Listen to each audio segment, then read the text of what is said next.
Hello बच्चों, good evening. स्वागत है आप सभी का इस लाइव सेशन में। और जैसा कि आपको पता है, आज हम पढ़ने वाले हैं पी ब्लॉक का लेक्चर नंबर 6।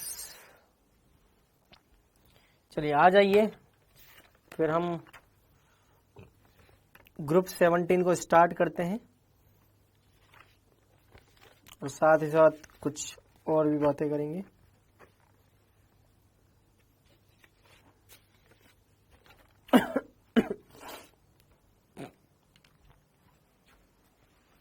हाँ, मेरी तबीयत ठीक है, बढ़िया है।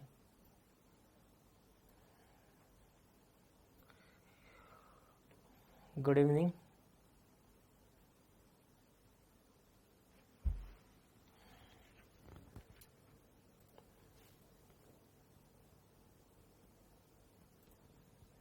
सभी को मेरी तरफ से गुड इवनिंग। चल, हाँ तबीयत बढ़िया है। स्टार्ट करें अब।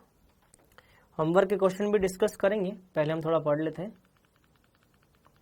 उसके बाद होमवर्क के क्वेश्चंस की बात करेंगे। कुछ नए क्वेश्चन भी लेके आया हूं मैं आपके लिए, ठीक है। चलिए स्टार्ट करते हैं। तो लिखिए ग्रुप 17।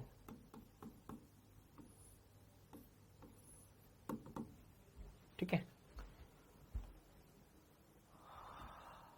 ग्रुप 17। चलो, ग्रुप 17 जो इसको बेटा हेलोजन भी बोलते हैं, इस ग्रुप को क्या बोलते हैं? हेलोजन। ये दो वर्ड से मिलके बना हुआ है, हेलो प्लस जन। ग्रीक लैंग्वेज में हेलो का मतलब होता है सॉल्ट। क्या होता है? सॉल्ट। और जन का मतलब होता है उत्पन्न करने वाला, जनरेट करने वाला, उत्पन्न करने वाला। मतलब कि इस वर्ग में वो तत्व हैं जो कि लवणों को उत्पन्न करते हैं, सॉल्ट को उत्पन्न करते हैं। ठीक है, ध्यान रखना, इस वर्ग में वो तत्व आते हैं जो कि लवणों को उत्पन्न करते हैं और सॉल्ट को उत्पन्न करते हैं। Sir methyl acetate haloform test नहीं देता क्या? नहीं, मैथिल एसीटेट नहीं देता। ठीक है, Ahad Khan methyl acetate haloform test नहीं देता, एस्टर हैलोफॉर्म नहीं देते। ठीक है, ठीक है।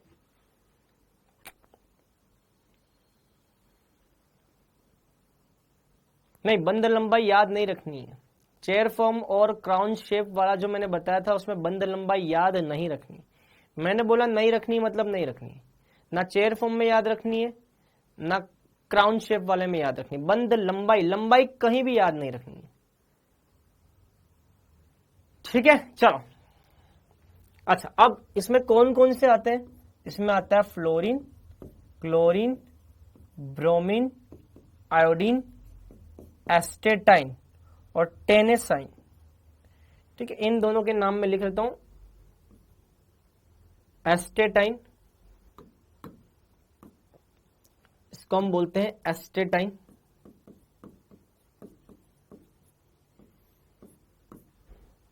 ठीक है,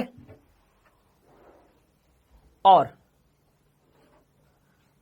इसको हम बोलते हैं टेनेसाइन।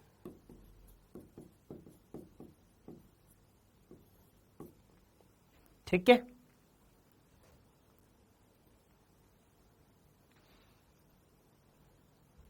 क्लियर? चलिए ठीक है, ठीक है। चलिए, सर मुझसे डी और एफ ब्लॉक के क्वेश्चन नहीं बनते। ठीक है यार, जब डी और एफ ब्लॉक की बात करेंगे तब उस पर भी आएंगे, अभी आप पढ़ाई कर लो यार। गुंजन शर्मा, हाँ अगर आप ये बोलना चाहते कि सर आप मेरा नाम बोल दीजिए तो मैं ऐसे ही बोल दूंगा, है ना। डी और एफ ब्लॉक पढ़ ही नहीं रहे आप, जबरदस्ती डी और एफ ब्लॉक के बारे में क्यों बात कर रहे हो? पूरा ध्यान यहां लगा है। चलो क्लियर। चलिए, तो अब इस पे हम आगे की चर्चा करेंगे। चलो, फ्लोरीन जो होता है इसका परमाणु क्रमांक कितना होता है? इसका परमाणु क्रमांक 9 है। क्लोरीन का 17, ब्रोमीन का 35, आयोडीन का 53, एस्टेटाइन का 85, टेनेसाइन का 117। तो मैजिक नंबर क्या है? +8 +18 +18 +32 +32। ठीक है, नोट कर लीजिए, नोट कर लीजिए। फ्लोरीन किस किस के रूप में पाया जाता है? फ्लोरीन फ्लोराइड के रूप में पाया जाता है। फ्लोराइड फॉर्मूला है CaF2। फ्लोर एपेटाइट के रूप में पाया जाता है, ऑलरेडी बता चुका हूं, फ्लोर एपेटाइट, अगर याद हो आपको तो Ca9PO4 का होल 6 डॉट CaF2। ठीक है, और क्रायोलाइट के रूप में पाया जाता है Na3Al F6। ठीक है, मुख्य रूप से फ्लोरीन इनके अंदर पाया जाता है। बात करें क्लोरीन ब्रोमीन आयोडीन की, तो ये समुद्री जल में, ये मुख्य रूप से समुद्री जल में सोडियम, मैग्नीशियम तथा कैल्शियम के क्लोराइड, ब्रोमाइड तथा आयोडाइड रूप में पाया जाता है। ठीक है, एस्टेटाइन और टेनेसाइन की बात करें, टेनेसाइन तो संश्लेषित रेडियो सक्रिय है। रेडियो सक्रिय क्या है? संश्लेषित रेडियो सक्रिय।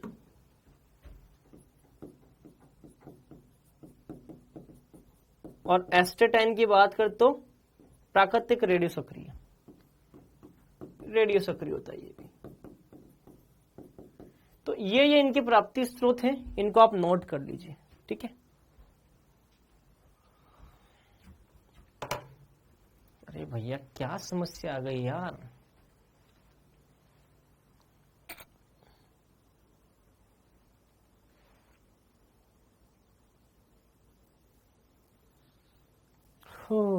चलो आगे बढ़े, अब नोट करो, अगला पॉइंट लिखें, लिखो। अब देखो, आप लोग अगर फालतू बातें करोगे तो मैं जवाब नहीं दूंगा। आप लोगों की फालतू बातों के जवाब मैं बिल्कुल नहीं दूंगा बेटा, क्योंकि मुझे लगता है कि आपके जवाब देने के चक्कर में जो पढ़ने वाला बच्चा है ना, उसका समय बर्बाद होता है यार। लिखो, इलेक्ट्रॉनिक विन्यास, क्योंकि आपको तो क्या है, फालतू बातें पूछनी है जिनका की कोई लेना देना नहीं है। पढ़ रहे हैं पी ब्लॉक और बातें पूछ रहे हो डी ब्लॉक की, है? पढ़ रहे हैं पी ब्लॉक इलेक्ट्रॉनिक विन्यास और बातें पूछ रहे हो डी एंड एफ ब्लॉक की। सर क्वेश्चन नहीं हो रहे, जब बात करेंगे डी एफ ब्लॉक जब आएगा तब उसकी भी बात करेंगे यार, है? चलो इलेक्ट्रॉनिक विन्यास, चलिए इलेक्ट्रॉनिक विन्यास के बारे में बात करें। देखो, fluorine, chlorine, bromine, iodine, astatine और टेनेसाइन। ठीक है,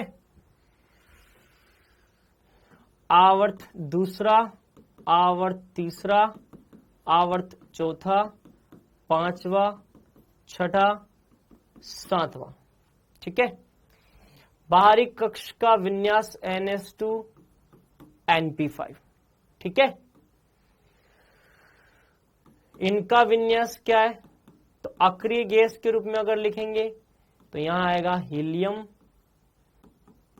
neon, argon, krypton, xenon, radon. ठीक है, N का वैल्यू 2 रखेंगे तो 2s2 2p5। N का वैल्यू 3 रखेंगे तो 3s2 3p5।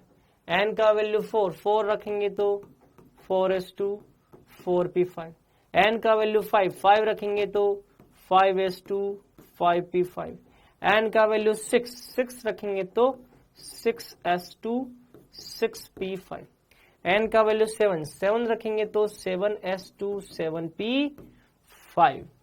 और हमें पता है कि फोर्थ आवर्त में 3d भी होता है तो 3d 10, 5 आवर्त में 4d भी होता है तो 4d 10, 6 आवर्त में 5d भी होता है, लेकिन यहाँ पे 4f भी होता है, 4f 14, 5d 10, और 7th आवर्त में 6d भी होता है और 5f भी होता है। नोट कर लो।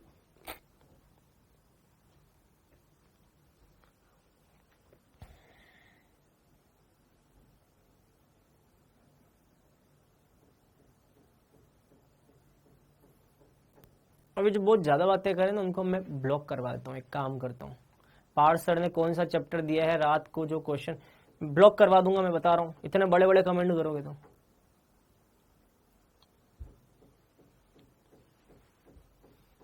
चलो हो गया। इलेक्ट्रॉनिक विन्यास के बाद अगला लिखो, परमाणु तथा आयनिक त्रिज्या।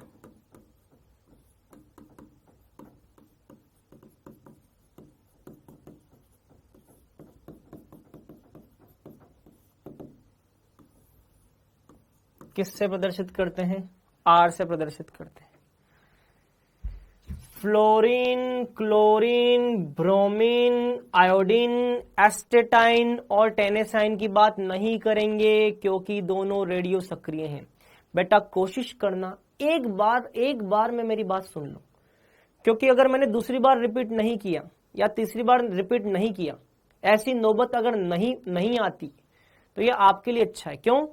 इससे सिलेबस हमारा फटाफट हो जाएगा। और एक ही चीज को अगर मैं 4 बार रिपीट करूंगा तो सिलेबस लो होगा। तो कोशिश करना एक बार में सुन लो, क्योंकि एस्टेटाइन और टेनेसाइन ये दोनों रेडियो सक्रिय हैं, इसीलिए हम इनको स्टडी नहीं करते हैं। ये बात हम पहले से जानते हैं, इसीलिए जब वर्ग में ऊपर से नीचे जाओगे यहां पे तो परमाणु त्रिज्या और आयनिक त्रिज्या बढ़ेगी। नोट कर लो इसको।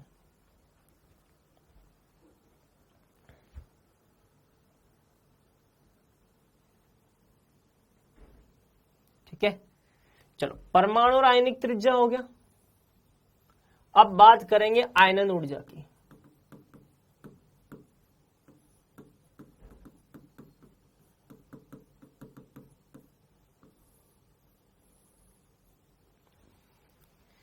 फिर से fluorine, chlorine, bromine, iodine, astatine और टेनेसाइन के बारे में बात नहीं करेंगे। रेडियो सक्रिय है, ऊपर से नीचे जाने पर आयनन ऊर्जा हमें पता है क्या होती है, घटती है। किसी प्रकार का कोई अपवाद ना तो त्रिज्या में है, किसी प्रकार का कोई अपवाद ना तो आयनन ऊर्जा में। नोट कर लो, और अगर नोट हो गया तो आगे बढ़ जाते हैं। आयनन ऊर्जा हो गया। अब आएगा इलेक्ट्रॉन ग्रहण लब्धि और विद्युत ऋणता। अगला लिखेंगे इलेक्ट्रॉन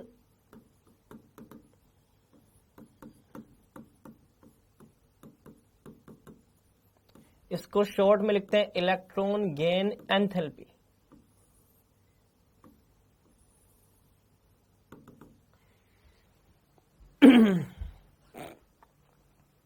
ठीक है, चलिए बात करें फ्लोरीन, क्लोरीन, ब्रोमीन, आयोडीन की। ध्यान रखना, वर्ग में नीचे जाने पर इलेक्ट्रॉन ग्रहण लब्धि सामान्यतया घटती है, क्योंकि नीचे जाने पर धात्विक गुण बढ़ता है तो ग्रहण लब्धि कम होगी। लेकिन यहां पर ध्यान रखना, फ्लोरीन की तुलना में क्लोरीन की ज्यादा है। फिर उसके बाद में जो कि हमें पता है घटती है, तो उसके बाद में घटेगी। केवल यहां पर अपवाद है, फ्लोरीन की तुलना में क्लोरीन की ज्यादा होती है, ये अपवाद है। क्यों? क्योंकि हम पहले से जानते हैं इलेक्ट्रॉन ग्रहण लब्धि आवर्त 2 की तुलना में 3 वालों की ज्यादा होती है। क्यों ज्यादा होती है? क्योंकि 3 आवर्त वाले तत्वों का आकार बड़ा होता है, और अगर आकार बड़ा होगा तो नए आने वाला इलेक्ट्रॉन आसानी से ग्रहण होगा, और जितना आसानी से इलेक्ट्रॉन ग्रहण होगा उतनी ही इलेक्ट्रॉन ग्रहण लब्धि ज्यादा होगी। नोट कर लो इसको।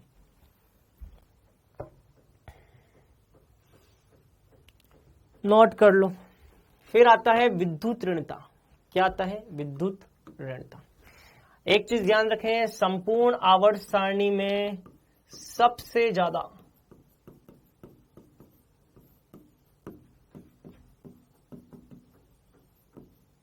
इलेक्ट्रॉन ग्रहण लब्धि अगर किसी की है तो वो क्लोरीन है बेटा। क्या है वो? क्लोरीन। अगला हेडिंग लिखो विद्युत ऋणता।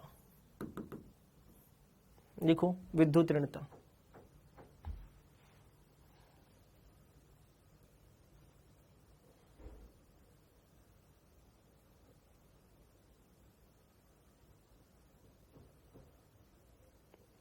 ठीक है।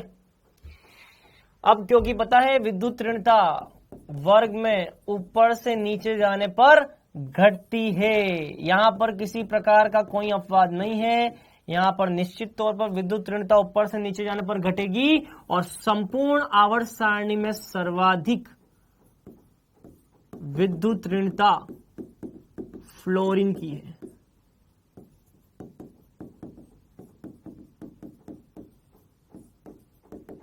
ये ध्यान रखना है। सर्वाधिक इलेक्ट्रॉन ग्रहण लब्धि क्लोरीन की और सर्वाधिक विद्युत ऋणता आवर्त सारणी में फ्लोरीन की। ठीक है, नोट कर दो। ये हो गया विद्युत ऋणता। अब आएंगे भौतिक गुणधर्मों पे।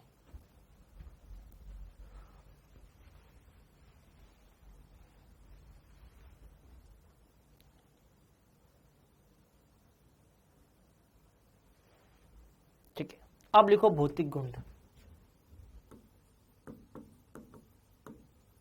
हमारे क्या है, करो बातें, हम अपना सिलेबस कराते हैं। अभी पूरा हो जाएगा वर्ग 17, पता ही नहीं चलेगा। देखना, कई लोग बोलेंगे अरे अभी तो चालू किया था गुरुजी आपने। फ्लोरीन, क्लोरीन, ब्रोमीन, आयोडीन, सारे के सारे क्या है? डाई एटोमिक, द्विपरमाणविक हैं सारे। क्या है? द्विपरमाणविक। सबकी परमाणुकता कितनी है? 2। स्टार्टिंग में फ्लोरीन क्लोरीन गैस है, ब्रोमीन द्रव होता है कमरे के ताप पर, और आयोडीन ठोस होता है। ध्यान रखना बेटा ये। ठीक है, fluorine chlorine, fluorine chlorine, bromine, iodine, ये सारे क्या हैं? ये सारे अधातु हैं। इनमें से कोई भी धातु नहीं है। ये सारे ही अधातु की कैटेगरी में आते हैं। कोई भी यहां पर धातु नहीं है। हाँ, एस्टेटाइन और टेनेसाइन ये दोनों जरूर धातु हैं। ठीक है, इनमें धात्विक लक्षण फिर भी कुछ हैं एस्टेटाइन और टेनेसाइन में, लेकिन ये चारों क्या हैं? ये चारों जो हैं ये अधातु, तो इनमें फिर भी धात्विक लक्षण है। ठीक है, लेकिन रेडियो एक्टिव है इसलिए हम बात नहीं करते, लेकिन ये चार तो क्या है? अधातु। चलिए आगे की बात करते हैं। ठीक है, फ्लोरीन क्लोरीन ब्रोमीन आयोडीन ये सभी के सभी रंग प्रदर्शित करते हैं। सब के सब क्या प्रदर्शित करते हैं? रंग प्रदर्शित करते हैं।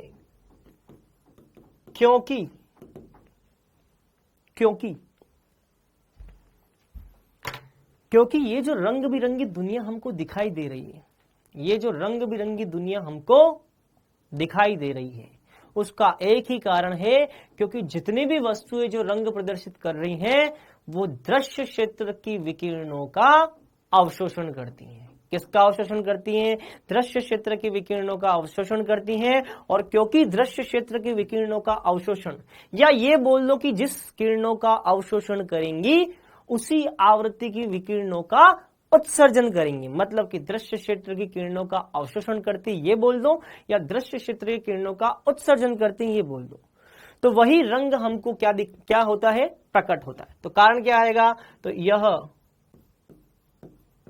दृश्य क्षेत्र की आवृत्ति या किरणों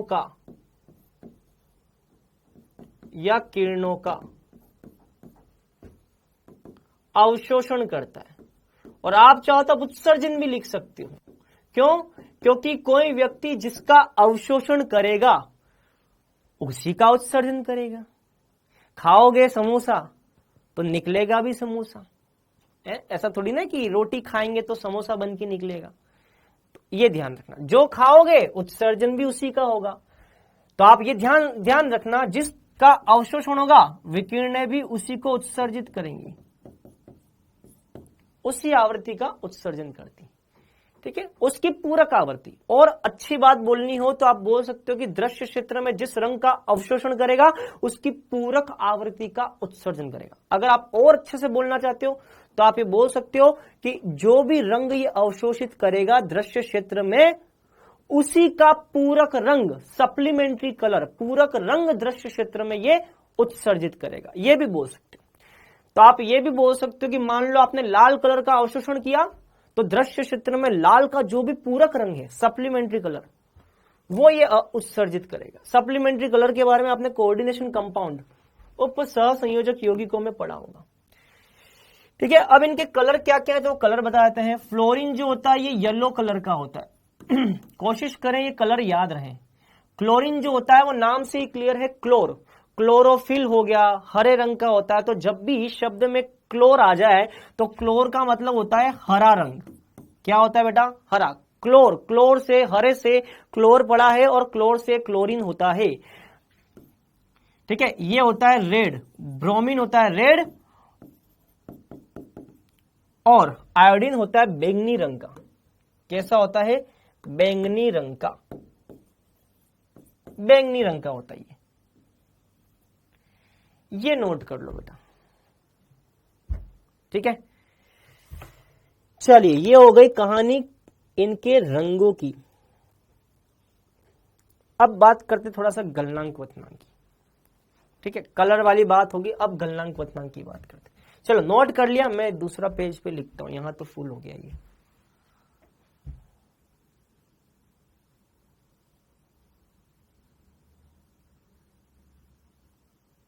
ठीक है, चलो अब अगला, फ्लोरीन, क्लोरीन, ब्रोमीन, आयोडीन। चलो मुझे बताओ, फ्लोरीन क्लोरीन क्या थे? गैस। ब्रोमीन क्या था? द्रव। आयोडीन क्या था? ठोस। ठोस था। तो आप मुझे बताओ, ऊपर से नीचे जाने पर अगर आप इसको महसूस कर सकते हो, आप इसके बारे में कुछ सोच सकते हो, तो आप मुझे बताओ ऊपर से नीचे जाने पर मेल्टिंग पॉइंट और बॉइलिंग पॉइंट बढ़ेगा या कम होगा? चलो लाइव चैट में कमेंट करके बताओ। ऊपर वाले गैस है, नीचे वाले द्रव है और सबसे नीचे वाले ठोस है। मतलब कि ऊपर से नीचे जाने पर ठोसों का गुणधर्म बढ़ रहा है, अंतराण्विक आकर्षण बल बढ़ गया, तो मेल्टिंग पॉइंट, बॉइलिंग पॉइंट बढ़ेगा या कम होगा? बिल्कुल सही जवाब, ये बढ़ेंगे। क्यों बढ़ेंगे? क्योंकि हमें पता है, छोटी क्लासेस में पढ़ा है, गैसों के जो मेल्टिंग पॉइंट, बॉइलिंग पॉइंट होते हैं वो सबसे कम होते हैं, उससे ज्यादा द्रवों के होते हैं, और सबसे ज्यादा द्रव गलनांक और क्वथनांक किसके होते हैं? ठोसों के होते हैं। इसीलिए मेल्टिंग पॉइंट, बॉइलिंग पॉइंट बढ़ेगा। समझ में आ गया? ये पॉइंट लिख लो, ये पॉइंट लिख लो। फिर यहां पे दूसरा पॉइंट लिखेंगे, पॉइंट नंबर 2, बंध लंबाई। बताओ बंध लंबाई ऊपर से नीचे जाने पर बढ़ेगी या कम होगी? बंध लंबाई ऊपर से नीचे जाने पर बढ़ेगी या घटेगी? बंध लंबाई ऊपर से नीचे जाने पर बढ़ेगी या घटेगी? वेरी गुड, बंध लंबाई बढ़ेगी। क्यों? अरे सीधी सी बात है, फ्लोरीन का आकार छोटा है तो फ्लोरीन में जो बंध होंगे उनकी लंबाई कम हो जाएगी, लेकिन आयोडीन का आकार बड़ा है, तो आयोडीन का आकार बड़ा है तो ये आयोडीन में जो बंध लंबाई आएगी वो ज्यादा आएगी, फ्लोरीन में बंध लंबाई कम आएगी। नीचे जाने पर बंध लंबाई बढ़ती है क्योंकि आकार बढ़ता है। क्या बढ़ता है? आकार बढ़ता है। अब बात करेंगे बंध ऊर्जा की। अगला पॉइंट लिखेंगे बंध ऊर्जा या बंध वियोजन ऊर्जा, एक ही बात है। बंध ऊर्जा या बंध वियोजन ऊर्जा, बंध ऊर्जा या बंध वियोजन ऊर्जा। बॉन्ड डिसोसिएशन एनर्जी, या इसको आप बॉन्ड एंथैल्पी बोल दो, एक ही बात है। बॉन्ड एंथैल्पी बोलो, बॉन्ड डिसोसिएशन एनर्जी बोलो, एक ही बात है। ठीक है, अब देखो अब क्या होता है, इधर देखना बेटा ध्यान से इधर देखें। अगर बात की जाए बंध लंबाई की, बेटा ध्यान से सुनना, मैं फिर रिपीट कर रहा हूं, ध्यान से सुने। अगर एक बार में समझ में आ गया तो दूसरी बार रिपीट करने की जरूरत नहीं पड़ेगी, समय की बचत हो जाएगी। अगर मैं बंध लंबाई की बात करूं तो फ्लोरीन की सबसे कम है, क्लोरीन की उससे ज्यादा है, ब्रोमीन की उससे ज्यादा है और आयोडीन की सबसे ज्यादा है। क्लियर? लेकिन अब बात करनी बंध ऊर्जा की। किसकी बात करनी है? बंध ऊर्जा की। जैसा कि हमें पता है सामान्यतया बंध ऊर्जा जो होती है वो बंध लंबाई का व्युत्क्रमानुपाती है। जैसा कि हमें पता है बंध ऊर्जा बंध लंबाई का व्युत्क्रमानुपाती है। इसका मतलब यह हुआ कि अगर बंध लंबाई बढ़ेगी तो बंध ऊर्जा घटनी चाहिए। यही मतलब हुआ ना, यही मतलब हुआ ना। हमको ऐसा लग रहा है कि अगर बंध लंबाई बढ़ेगी तो बंध ऊर्जा घटेगी, बंध लंबाई बढ़ेगी ये बढ़ेगी तो ये घटना चाहिए, ऐसा ही लग रहा है ना। तो हमारी उम्मीद कुछ ऐसी है, उम्मीद हमें लगता है कि ऐसा होना चाहिए फॉर्मूले से, लेकिन वास्तविकता कुछ और है। वास्तविकता में क्लोरीन, ब्रोमीन, आयोडीन, इन तीनों का क्रम तो सही होता है। क्लोरीन उससे कम ब्रोमीन और आयोडीन, आयोडीन को और कम, तो ये तीनों तो क्रम के हिसाब से चलते हैं। क्लोरीन का सबसे ज्यादा, फिर ब्रोमीन का और आयोडीन का सबसे लास्ट में, लेकिन फ्लोरीन यहां बीच में आ जाएगा बेटा। यह है वास्तविकता, वास्तविकता। ठीक है, अब मैं इसका आपको कारण बताऊंगा। यह वास्तविकता है, ये होता है मतलब। तो हम जो सोचते हैं वो सही हो हमेशा ये जरूरी नहीं है, यहां पर थोड़ा सा बदलाव है, ये अपवाद है ही थोड़ा सा। अब क्यों है ये मैं आपको बताऊंगा। ये यहां तक समझ में आ गया? समझ में आ गया? अभी मैं आपको इसका कारण बताऊंगा ऐसा क्यों हो रहा है। अभी तक मैंने जितनी बात बोली सब समझ में आ गई? और अगर समझ में आ गई तो मैं आपको इसका कारण बताऊंगा कि क्लोरीन ब्रोमीन से कम क्यों हो गया। ठीक है, इसका कारण हम देखेंगे। ठीक है, चलो अब देखते हैं कारण, अब देखेंगे कारण।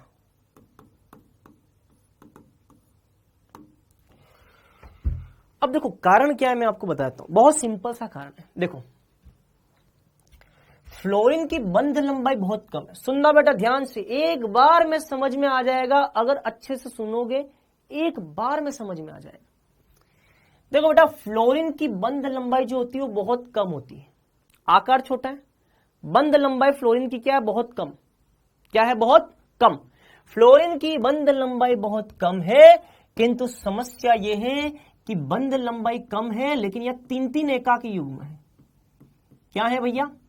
3-3 एकाकी युग्म। बंध लंबाई कम होने के कारण ये जो एकाकी युग्म है इनमें प्रतिकर्षण बहुत ज्यादा बढ़ जाएगा, क्योंकि बंध लंबाई कम है। तो सीधी सी बात है, अगर दो लोग एक दूसरे के नजदीक होंगे तो लोन पेयर के बीच में प्रतिकर्षण बहुत बढ़ जाएगा, और क्योंकि लोन पेयर के बीच में प्रतिकर्षण बढ़ गया, इसीलिए बंध को तोड़ने के लिए जो ऊर्जा लगेगी वो बहुत ही कम लगेगी, और वो इतनी कम लगेगी कि क्लोरीन से पीछे नहीं ब्रोमीन से भी पीछे चला जाएगा। ये ध्यान रखना, आयोडीन से तो ज्यादा है लेकिन ब्रोमीन से कम है। क्यों? क्योंकि यहां पर लोन पेयर जो है उनका प्रतिकर्षण बहुत ज्यादा प्रभावी होता है। क्यों प्रभावी होता है? क्योंकि आकार बहुत छोटा है। तो आकार छोटा होने के कारण फ्लोरीन जो है वो क्लोरीन से पीछे नहीं ब्रोमीन से भी पीछे चला जाएगा, इतना ज्यादा प्रतिकर्षण है। तो ध्यान रखना, कारण में आएगा क्योंकि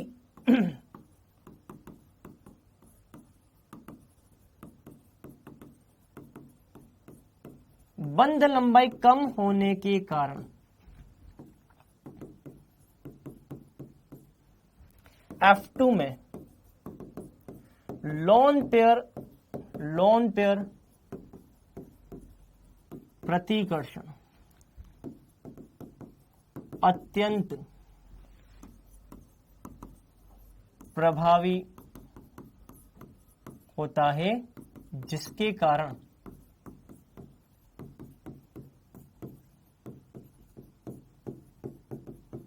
बंद ऊर्जा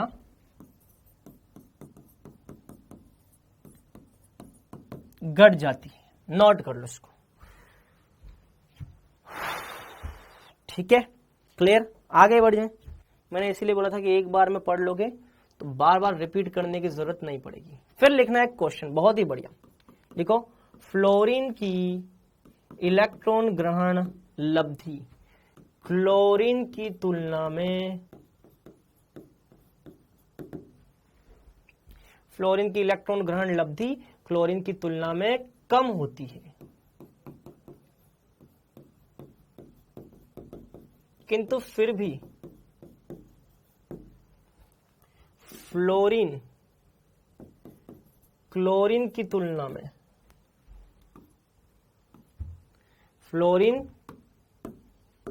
क्लोरीन की तुलना में अच्छा ऑक्सीकारक है।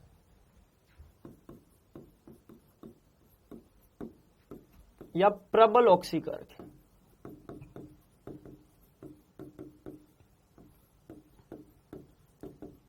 कारण लिखें।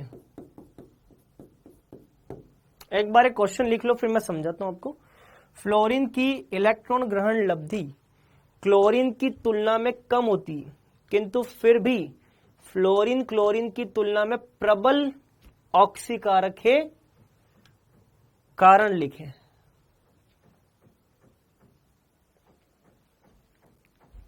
इस बार टेस्ट में क्या क्या आ रहा है बताया ना आपको, बताता हूं एक बार, मुझे याद आ गया तो।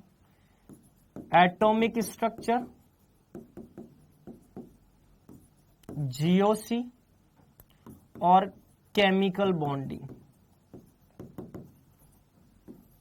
3 चैप्टर है ये, पता है ना आपको। क्लियर। टेस्ट में ध्यान रखना। पार्ट 2 है ना इस बार, उसमें ये आ रहा है, ठीक है।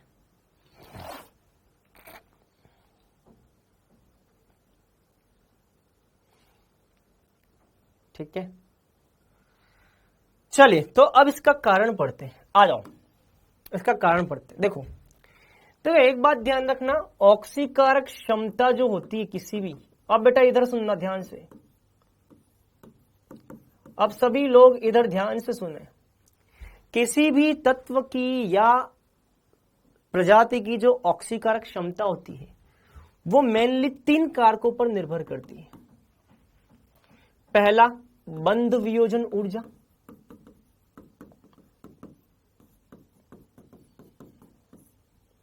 दूसरा, इलेक्ट्रॉन ग्रहण लब्धि।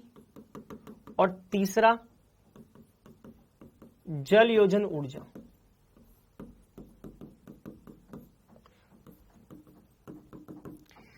किसी भी तत्व की ऑक्सीकारक क्षमता 3 कारकों पर निर्भर करती है। पहला, बंध वियोजन ऊर्जा, दूसरा इलेक्ट्रॉन ग्रहण लब्धि, और तीसरा जल वियोजन ऊर्जा। जल योजन ऊर्जा को हम बोलते हैं डेल्टा एच हाइड्रेशन। ये जल योजन ऊर्जा का चिन्ह है। इन 3 पर निर्भर करती है। किस पर निर्भर करती है? इन 3 पर। मतलब कि कोई भी तत्व होगा उसको सबसे पहले हम क्या करते हैं? बंध को वियोजित करते हैं। सबसे पहले हम उसमें बॉन्ड डिसोसिएशन एंथैल्पी या बॉन्ड एनर्जी लगाकर सबसे पहले हम उसको क्या करते हैं बेटा? वियोजित करते हैं। क्या करते हैं? वियोजित करते हैं। क्योंकि अगर आपको किसी को ऑक्सीकारक बनाना है तो सबसे पहले उसका बंध टूटेगा, बॉन्ड डिसोसिएशन एनर्जी या बॉन्ड एनर्जी लगेगी, फिर उसके बाद में वो इलेक्ट्रॉन को ग्रहण करेगा, उसमें कौन सी ऊर्जा निकलेगी? बॉन्ड डिसोसिएशन एनर्जी निकलेगी। उससे क्या बनेगा? X माइनस बनेगा। और उसके बाद में जल योजन ऊर्जा आएगी। यहां पे जल में इसका योग होगा, जल के अंदर जाएगा, योग करेगा, जल योजन ऊर्जा डेल्टा H हाइड्रेशन होगी यहां पे। तो इससे बनेगा गैस वाला, अगर जल में जाएगा तो X माइनस एक्वस बन जाएगा। ध्यान रखना बेटा, अगर किसी भी तत्व को अच्छा ऑक्सीकारक वाला गुण दिखाना है तो उसके पास में 3 बातें होनी चाहिए। 3 कारकों पर यह निर्भर करेगा। पहला, बॉन्ड डिसोसिएशन एनर्जी, जिससे बंध टूट जाएगा।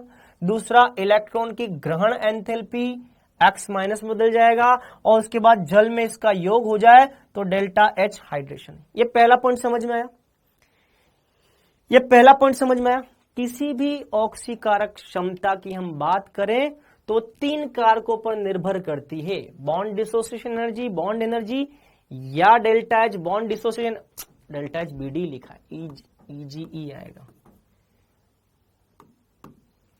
EGE बॉन्ड एनर्जी, दूसरा इलेक्ट्रॉन ग्रहण एंथैल्पी, और तीसरा डेल्टा H हाइड्रेशन। तो होता क्या है? होता क्या है? फ्लोरीन की अगर बात करें तो फ्लोरीन के अंदर बंध वियोजन ऊर्जा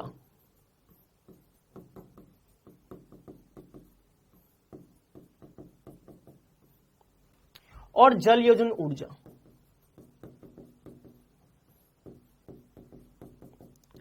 ये दोनों तो फ्लोरीन को फेवर करती हैं, लेकिन इलेक्ट्रॉन ग्रहण लब्धि जो होती है वो क्लोरीन को फेवर कर रही है।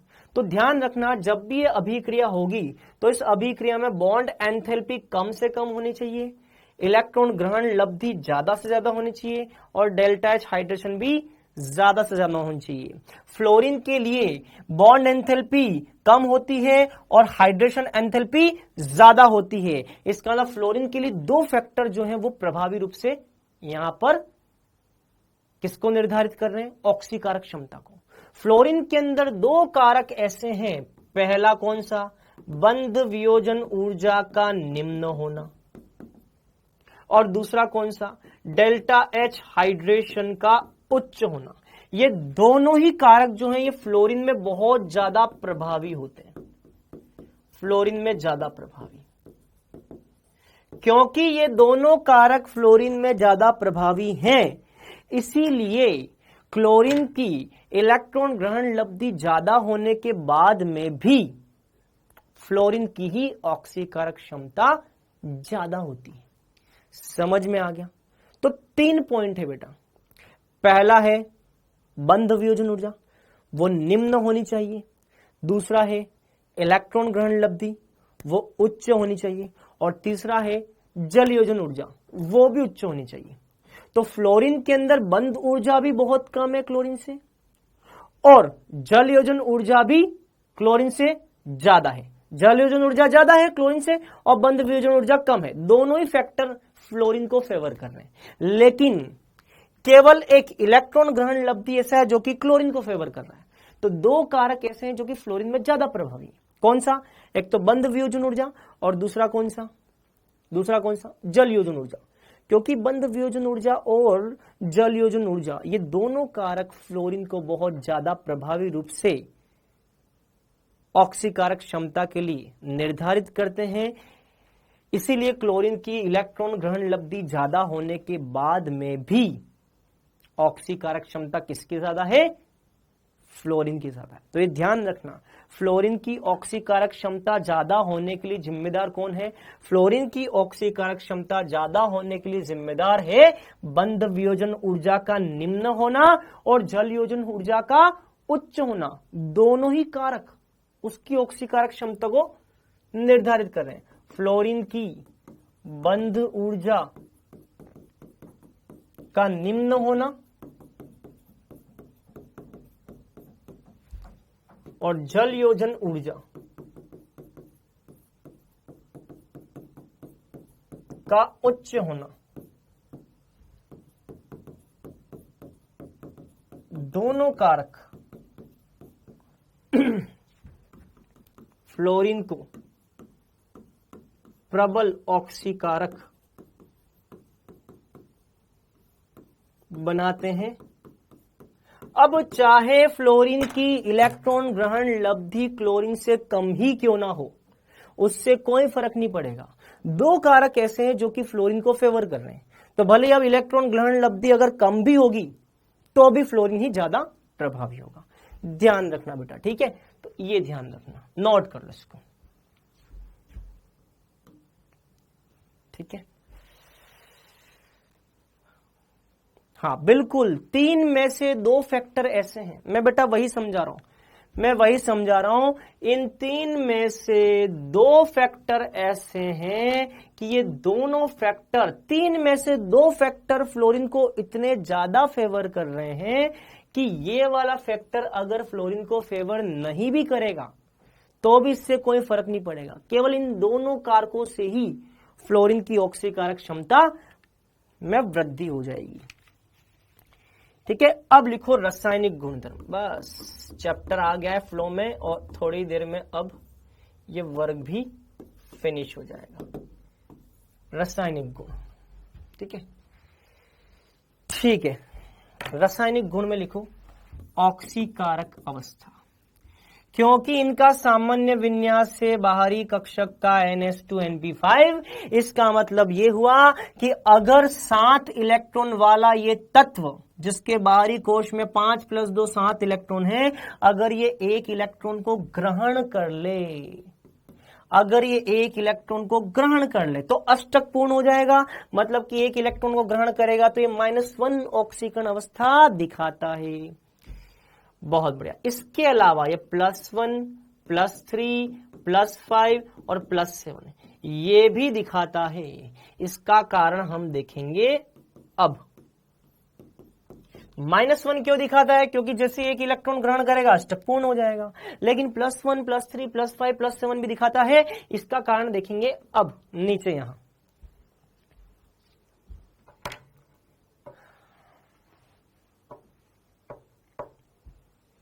ठीक है, हाँ, लोन पेयर रिपल्शन का बंध लंबाई पर कोई प्रभाव नहीं पड़ता। ठीक है, हाँ, लोन पेयर रिपल्शन का बंध लंबाई पर कोई प्रभाव नहीं पड़ता, लेकिन बंध ऊर्जा पर पड़ता है। चलिए, यदि हेलोजन की बात करें तो हेलोजन में NS ये कक्षक है जिसमें 2 इलेक्ट्रॉन है, और NP5 5 इलेक्ट्रॉन है, ये आ जाएगा। और फिर आगे ND जैसे 3S 3P और 3D रिक्त 3D कक्षक हैं तो वो आगे आ जाएंगे ऐसे। ठीक है, चलिए, तो यहां पे हम बात करते हैं 2 इलेक्ट्रॉन होते हैं, यहां पे हम बात करते हैं 5 इलेक्ट्रॉन होते हैं। ये तो हो जाएगी आद्य अवस्था, ग्राउंड स्टेट। क्या हो जाएगी? Ground state. तो हेलोजन की ग्राउंड स्टेट मैंने बना दी बेटा। अब क्या होगा, अगर मैं ग्राउंड स्टेट की बात करूं तो ऑक्सीकरण अवस्था ये ग्राउंड स्टेट में क्या प्रदर्शित करेगा? यदि ये एक अयुग्मित इलेक्ट्रॉन को त्याग दे तो एक अयुग्मित इलेक्ट्रॉन त्यागने के कारण ये +1 प्रदर्शित करेगा। क्या प्रदर्शित करेगा? +1 प्रदर्शित करेगा। अगर ये एक इलेक्ट्रॉन त्यागेगा तो +1 प्रदर्शित करेगा। और क्योंकि इसको अष्टक पूर्ण करने के लिए 1 इलेक्ट्रॉन चाहिए, तो अगर ये 1 इलेक्ट्रॉन ग्रहण कर लेगा तो -1 भी प्रदर्शित करेगा। तो इसका मतलब आद्य अवस्था के विन्यास के हिसाब से अगर एक अयुग्मित इलेक्ट्रॉन त्याग दे तो +1 भी दिखा सकता है, और अगर आद्य अवस्था के विन्यास के हिसाब से 1 इलेक्ट्रॉन को ग्रहण कर ले अष्टक पूर्ण करने के लिए तो -1 भी दिखा सकता है। समझ में आ गया? यहां तक की बात क्लियर? चलिए, अब आगे की बात करते हैं। लेकिन मान लो यहां पे ऐसा कुछ हो जाए कि ये वाला इलेक्ट्रॉन उत्तेजित हो जाए। क्या हो जाए? ये उत्तेजित हो जाए। अगर ये इलेक्ट्रॉन उत्तेजित हो जाए, अगर इलेक्ट्रॉन का यहां पे हो जाए उत्तेजन, इलेक्ट्रॉन के उत्तेजन के कारण जो अवस्था दिखाई देगी उसको बोलते हैं उत्तेजित अवस्था। क्या बोलते हैं उसको बेटा? उत्तेजित अवस्था। इसको बोलते हैं एक्साइटेड स्टेट। क्या बोलते हैं? Excited state. तो पहली उत्तेजित अवस्था जो होगी उसमें 1 इलेक्ट्रॉन जाएगा, और जैसे ही 1 इलेक्ट्रॉन जाएगा तो यहां तो 2 आ गए, यहां पे 2 में से 1 आगे चला जाएगा तो यहां तो 2 रह जाएंगे, 2 में से आगे जाएगा 1 तो ये 1 रह जाएगा, ये 1 आ जाएगा, और अगर 1 इलेक्ट्रॉन आगे चला गया तो 1 इलेक्ट्रॉन आगे जाएगा तो ये 1 आ गया, बाकी 4 कक्षक खाली रह जाएंगे। अब मुझे बताओ अब कितने अयुग्मित इलेक्ट्रॉन हैं? अब अयुग्मित इलेक्ट्रॉन है 1 2 3। अगर 3 अयुग्मित इलेक्ट्रॉन है तो ये 3 इलेक्ट्रॉन का त्याग कर सकता है, मतलब कि +3 अवस्था भी दिखाएगा। चलिए आगे की बात करते हैं। अब हम बात करते हैं एक्साइटेड स्टेट सेकंड की। मान लीजिए एक और इलेक्ट्रॉन आगे जंप कर जाए, एक और इलेक्ट्रॉन का क्या हो जाए, उत्तेजन। मान लीजिए एक और इलेक्ट्रॉन हो जाता है उत्तेजित, तो अब विन्यास हो जाएगा 2 में से एक चला जाएगा तो यहां पे 1 रहेगा, पहले से एक है, एक और आगे जाएगा तो यहां पर 1 के स्थान पर एक और आ गया तो ये 2 हो गए, 3 खाली रह जाएंगे। अब कितने अयुग्मित इलेक्ट्रॉन हैं? अब अयुग्मित इलेक्ट्रॉन हैं 1 2 3 4 5, 5 अयुग्मित इलेक्ट्रॉन है। अब कितने हैं? 5 अयुग्मित इलेक्ट्रॉन, तो ये +5 भी दिखाएगा।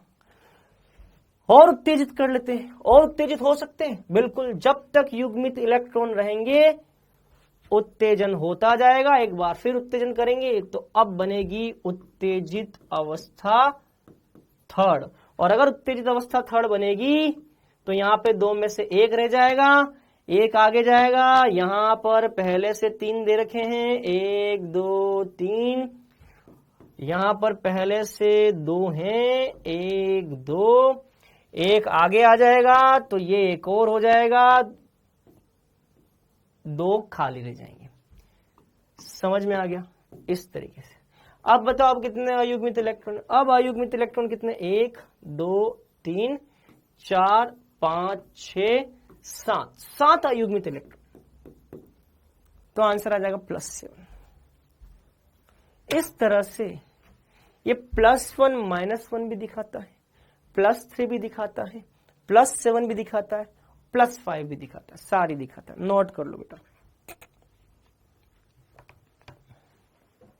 क्लियर? यहां तक की बात समझ में आ गई?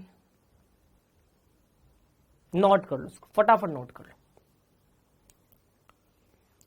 अच्छा मुझे जरा ये बताओ कि उच्च ऑक्सीकरण अवस्था किस तत्व के साथ सबसे ज्यादा स्थायी यौगिक बनाती है? मैंने पिछली क्लास में कुछ लिखवाया था। उच्च ऑक्सीकरण अवस्था जैसे कि +7, ये +7 किसके साथ सबसे ज्यादा स्थायी? बहुत बढ़िया, किसके साथ सबसे ज्यादा स्थायी यौगिक बनाएगी? फ्लोरीन के साथ। वाह यार, तुमने तो मतलब दिल खुश कर दिया। उच्च ऑक्सीकरण अवस्था फ्लोरीन के साथ सर्वाधिक, वेरी गुड बेटा, स्थायी यौगिक बनाती है।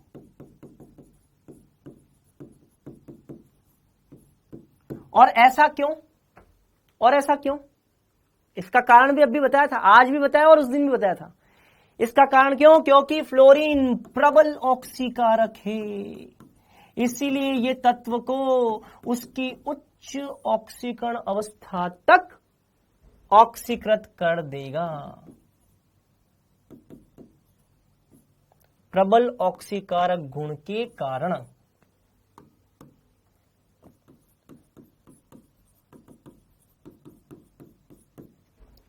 ठीक है? और कुछ हद तक ऑक्सीजन भी बनाते हैं, ऐसा नहीं है कि केवल फ्लोरीन ही उच्च में बनाएगा, थोड़ा बहुत ऑक्सीजन भी, कुछ यौगिक ऑक्सीजन भी बनाता है, कुछ यौगिक उच्च ऑक्सीकरण अवस्था में ऑक्सीजन भी बनाता है, क्योंकि ऑक्सीजन भी अच्छा ऑक्सीकारक है। लेकिन सबसे ज्यादा प्रबल कौन है? फ्लोरीन। फ्लोरीन सबसे ज्यादा प्रबल है, तो ऑक्सीजन भी बनाएगा उच्च ऑक्सीकरण अवस्था में यौगिक, फ्लोरीन भी बनाएगा। लेकिन ऑक्सीजन और फ्लोरीन में ज्यादा कौन बनाएगा? सबसे ज्यादा फ्लोरीन बनाएगा। तो फ्लोरीन भी बनाएगा, ऑक्सीजन बनाएगा, लेकिन ऑक्सीजन थोड़े बहुत बनाएगा। ऑक्सीजन भी अच्छा ऑक्सीकारक है लेकिन थोड़े बहुत, फ्लोरीन तो बहुत ज्यादा बनाएगा बेटा। ठीक है, चलिए अगला लिखेंगे, नेक्स्ट पॉइंट।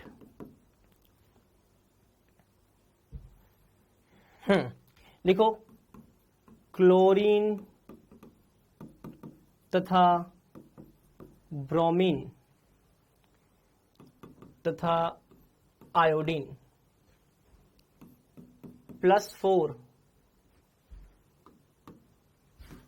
क्लोरीन ब्रोमीन तथा आयोडीन +4 एवं +6 ऑक्सीकरण अवस्था भी दिखाते हैं।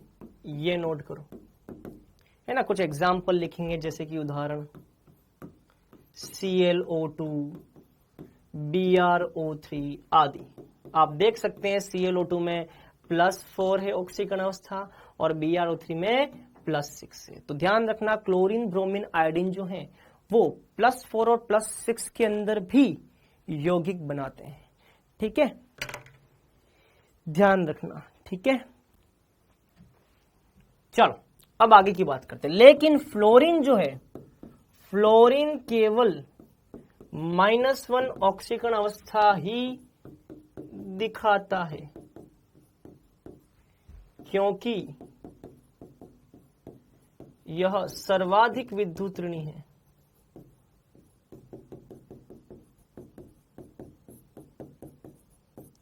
क्योंकि फ्लोरीन सबसे ज्यादा विद्युत ऋणता दिखाता है, इसलिए ये केवल -1 ऑक्सीकरण अवस्था ही दिखाएंगे। समझ में आ गया? नोट कर लो, ये हो गया। और कोई कारण हो सकता है इसका? और किसी को कोई कारण लग रहा हो कि सर इलेक्ट्रॉन नेगेटिविटी के अलावा ये भी हमने पढ़ा है? क्योंकि फ्लोरीन के पास क्या नहीं है? फ्लोरीन की अम्मा नहीं है। और फ्लोरीन की अम्मा कौन है? रिक्त डी कक्षक। भाई इसके पास है ही नहीं, रिक्त 3D कक्षक का अभाव है। अगर इसके पास रिक्त 3D कक्षक होते या रिक्त डी कक्षक होते तो ये अपने युग्मित इलेक्ट्रॉन को उत्तेजित करता डी के अंदर, बिल्कुल करता। देखो अगर इसके पास में, फ्लोरीन के पास डी कक्षक होते, कहां गया कारण, लिखा था ना। हाँ, अगर फ्लोरीन के पास भी डी कक्षक होते तो ये अपने युग्मित इलेक्ट्रॉनों को डी के अंदर उत्तेजित करता, और अगर डी के अंदर उत्तेजित करता तो यहां पर भी +3, +5, +7 दिखाता। लेकिन इसके पास रिक्त डी कक्षक नहीं है, तो इसीलिए बेचारा -1 ही दिखाएगा।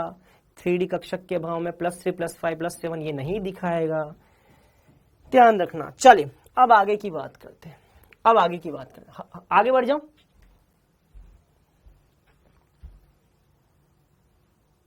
आगे बढ़ जाऊं?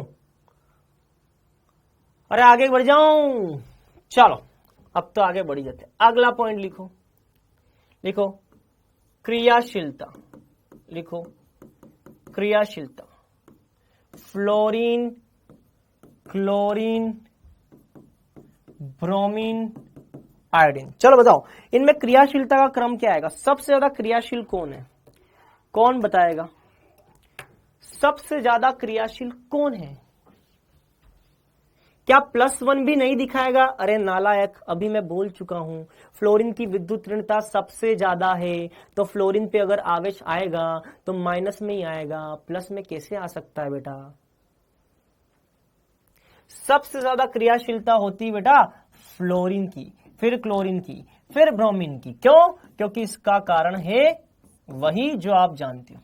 बात करें अगर एसआरपी की, तो एसआरपी का क्रम जो होता है वो फ्लोरीन का सबसे ज्यादा, फिर क्लोरीन का, फिर ब्रोमीन का, फिर आयोडीन का। और ऐसा क्यों? तो मैं आपको अभी बता चुका हूं, फ्लोरीन की बंध ऊर्जा निम्न होती है पहला, और दूसरा जल योजन ऊर्जा उच्च होती है। ये दोनों कारण मैं आपको बता चुका हूं। ध्यान रखना, फ्लोरीन सबसे ज्यादा क्रियाशील क्यों है? क्योंकि फ्लोरीन की एसआरपी सबसे ज्यादा है, और एसआरपी ज्यादा होने के साथ साथ आप ये भी बोल सकते हो इसकी बंध ऊर्जा निम्न और जल योजन ऊर्जा उच्च होती है, इसीलिए बहुत ज्यादा क्रियाशील है और बहुत ज्यादा ऑक्सीकारक प्रवृत्ति दिखाता है। ठीक है, चलिए अब कुछ उदाहरण देखेंगे। इसका मतलब यह हुआ कि सबसे प्रबल ऑक्सीकारक कौन है? इसका मतलब प्रबल ऑक्सीकारक, सबसे प्रबल ऑक्सीकारक कौन है? सबसे प्रबल ऑक्सीकारक है फ्लोरीन। फ्लोरीन सबसे प्रबल ऑक्सीकारक है। आपको पता हो तो एसआरपी की जो सीरीज थी उसमें आपको याद होगा कि फ्लोरीन सबसे नीचे आता है, प्लस में आता है उसका सबसे प्रबल ऑक्सीकारक। उससे कम कौन है? क्लोरीन। उससे कम कौन है? ब्रोमीन। उससे कम कौन है?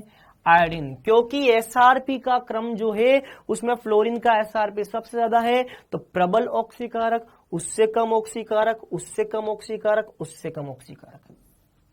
इसका मतलब सबसे ज्यादा क्रियाशील हो जाएगा फ्लोरीन, क्योंकि वो सबसे ज्यादा प्रबल ऑक्सीकारक है। इसीलिए यदि मैं अगर फ्लोरीन को किसी भी हैलोजन के विलयन में ले लूं तो फ्लोरीन दूसरे हैलोजन को विलयन से क्या करेगा, प्रतिस्थापित कर देगा, क्योंकि बाकी जितने भी हैलोजन हैं क्लोरीन, ब्रोमीन, आयोडीन, सभी की तुलना में फ्लोरीन ज्यादा क्रियाशील है। इसलिए फ्लोरीन के सामने कोई भी हो, Cl minus, Br minus, I minus, सबको फ्लोरीन क्या करेगा, प्रतिस्थापित कर देगा। ठीक है, तो ध्यान रखना कोई भी हैलोजन हो सबको ये प्रतिस्थापित कर देगा, क्योंकि बहुत ज्यादा क्रियाशील है।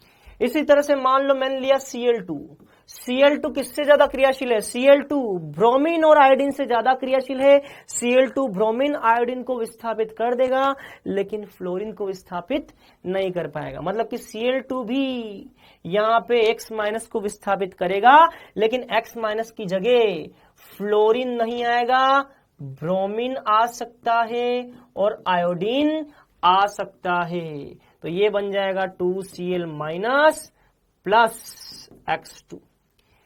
ध्यान रखना यहां पे X माइनस की जगह फ्लोरीन नहीं आ सकता, क्यों, क्योंकि क्लोरीन फ्लोरीन को विस्थापित नहीं कर सकता, फ्लोरीन से कम क्रियाशील है, लेकिन ब्रोमीन आयोडीन से ज्यादा क्रियाशील है, उसको लवण से विस्थापित कर देगा। समझ में आ गया, यहां तक की बात क्लियर। आगे बढ़ जाऊं, आगे बढ़ जाऊं, आगे बढ़ जाऊं, चलो आगे बढ़ जाते हैं। और अगर मान लो यही अभिक्रिया में Br2 की करवाऊं, तो Br2 में X माइनस की जगह मैं क्या लिखूंगा, क्या मैं यहाँ पे F माइनस लिख सकता हूं, नहीं। क्या मैं यहाँ पे Cl माइनस लिख सकता हूं, नहीं। क्या मैं यहाँ पे I माइनस लिख सकता हूं, बिल्कुल लिख सकता हूं, क्योंकि ब्रोमीन केवल और केवल आयोडीन को विस्थापित करेगा, आयोडीन से ज्यादा क्रियाशील है, 2Br माइनस और यहां पे आ जाएगा I2। ठीक है, ऐसे, सॉरी I2 या X2, जो भी आप लिखना चाहें, X2। अच्छा, इनको बैलेंस भी कर देना, अगर बैलेंस करना हो तो 2x आ जाएगा, यहां पे भी 2x आ जाएगा, यहां पे भी 2x आ जाएगा। ठीक है, 2x कर लेना, ठीक है, ये आ जाएगा। ठीक है, चल, तो ये लिख लीजिए भैया, क्लियर। अब देखो, फ्लोरीन इतना प्रबल ऑक्सीकारक है कि ये पानी को भी ऑक्सीकृत कर देता है, पानी को भी नहीं छोड़ता है, ये पानी को भी ऑक्सीकृत कर देता है, इतना शक्तिशाली है। फ्लोरीन इतना प्रबल ऑक्सीकारक है कि ये पानी तक को नहीं छोड़ता, प्रबल ऑक्सीडाइजिंग एजेंट, पानी को भी क्या कर देगा, ऑक्सीकृत कर देगा। ऑक्सीजन पे -2 है, -2 से ऑक्सीकृत करके बना देगा O2 और HF। तो इस तरह से भैया ये पानी तक को नहीं छोड़ता, पानी को भी ऑक्सीकृत कर देता है, इतना प्रबल क्रियाशील है, इतना प्रबल क्रियाशील है कि पानी के साथ में भी क्रिया करके पानी को भी क्या कर देगा, पानी का भी कर देगा, देखो ऑक्सीकरण कर देगा, ये पानी को भी ऑक्सीकृत कर दिया। ठीक है, और खुद किस में हो गया, खुद हो गया अपचयित, खुद हो गया अपचयित, खुद का हो जाएगा अपचय, -1 में बदल जाएगा। ठीक है, अच्छा, लेकिन क्लोरीन और ब्रोमीन, इन दोनों की कहानी कुछ और है। क्लोरीन और ब्रोमीन, इनकी कहानी कुछ और है। ये इतने प्रबल नहीं है जितना कि फ्लोरीन है। तो फ्लोरीन तो इतना प्रबल होता है कि पानी को भी ऑक्सीकृत कर देता है, लेकिन ये इतने प्रबल नहीं है जितना कि फ्लोरीन है। तो ये ऑक्सीकरण तो करेंगे, लेकिन ये ऑक्सीकरण के साथ साथ अपचयन भी करेंगे, मतलब कि ये दोनों करेंगे विषमानुपातन। क्यों, क्योंकि ये उतने प्रबल नहीं है जितना कि फ्लोरीन था, इसीलिए केवल ऑक्सीकारक का काम नहीं करेंगे, ये ऑक्सीकारक का काम भी करेंगे यहां पे, और अपचयक का काम भी करेंगे, खुद ही ऑक्सीकृत हो जाएंगे। और खुद ही अपचयित हो जाएंगे। ऐसा क्यों? क्योंकि ये उतने प्रबल नहीं है जितना कि फ्लोरीन है। फ्लोरीन जो है वो तो वाटर से भी ज्यादा प्रबल ऑक्सीकारक है, इसीलिए फ्लोरीन जो है वो पानी को ऑक्सीकृत कर देगा। लेकिन क्लोरीन की ऑक्सीकारक क्षमता और ब्रोमीन की ऑक्सीकारक क्षमता पानी की तुलना में उतनी ज्यादा नहीं है जितनी की फ्लोरीन है, इसीलिए ये पानी को ऑक्सीकृत तो नहीं करेंगे लेकिन खुद ऑक्सीकृत और खुद अपचयित हो जाएंगे। यहां पे भी ऐसा ही हो जाएगा, विषमानुपातन कर देंगे, ये हो जाएगा। समझ में आया? यहां तक की बात क्लियर? और लास्ट अभिक्रिया बात करें आयोडीन की, तो आयोडीन पानी की तुलना में अच्छा ऑक्सीकारक नहीं होता, इसीलिए आयोडीन पानी को ऑक्सीकृत नहीं करता, नो रिएक्शन। क्योंकि ऑक्सीकारक क्षमता की अगर हम बात करें तो ऑक्सीकारक क्षमता जो होती है वो आयोडीन की पानी से कम होती है, इसीलिए आयोडीन पानी को ऑक्सीकृत नहीं करता। ये ध्यान रखना बेटा, ठीक है? No reaction, no reaction. यहां तक की बात समझ में आ गई? क्लियर? क्योंकि ऑक्सीकारक क्षमता जो होगी वो आयोडीन की पानी से कम है, इसीलिए आयोडीन पानी को ऑक्सीकृत नहीं करता। मेरी बात समझ में आ रही है मैं क्या बोल रहा हूं? फ्लोरीन सबसे ज्यादा प्रबल ऑक्सीकारक है, इसीलिए वो पानी को भी ऑक्सीकृत करता है, इतना प्रबल है कि पानी को भी कर देगा। क्लोरीन और ब्रोमीन जो है वो इतने प्रबल नहीं है कि पानी को ऑक्सीकृत करें, तो फिर वो क्या करेंगे? वो खुद ही ऑक्सीकरण करेंगे और वो खुद ही अपचयन करेंगे, विषमानुपातन कर देंगे। और जैसे ही और नीचे आओगे आयोडीन, तो आयोडीन तो इतना कमजोर है, इतना कम ऑक्सीकारक क्षमता वाला है कि उसकी ऑक्सीकारक क्षमता पानी से भी कम होती है, इसीलिए ये पानी को ऑक्सीकृत नहीं करता। तो क्या करता है? तो ये पानी को ऑक्सीकृत तो नहीं करता, लेकिन हां, पानी को ऑक्सीकृत तो नहीं करता, लेकिन हां, I- जो है वो O2 के साथ क्रिया करके I2 और पानी का निर्माण जरूर कर लेती है। मतलब कि I2 जो है ये ऑक्सीकारक का काम करता है, ये I- की जगह I- को क्या कर देगा? ऑक्सीकृत कर देगा। ये जरूर होता है ऑक्सीकृत। तो ध्यान रखना, I2 तो इतना अच्छा ऑक्सीकारक नहीं है कि वो पानी को ऑक्सीकृत कर दे। तो I2 से पानी, ये पीछे वाली अभिक्रिया तो नहीं होती। समझ रहे हो मेरी बात? ये पीछे वाली बैकवर्ड रिवर्स रिएक्शन तो नहीं होती, क्योंकि I2 पानी की तुलना में अच्छा ऑक्सीकारक नहीं है, इसलिए I2 पानी को ऑक्सीकृत करके I- और O2 तो नहीं बनाएगा, लेकिन I- और O2 ये जरूर क्रिया करके I2 और पानी बना लेंगे। क्यों?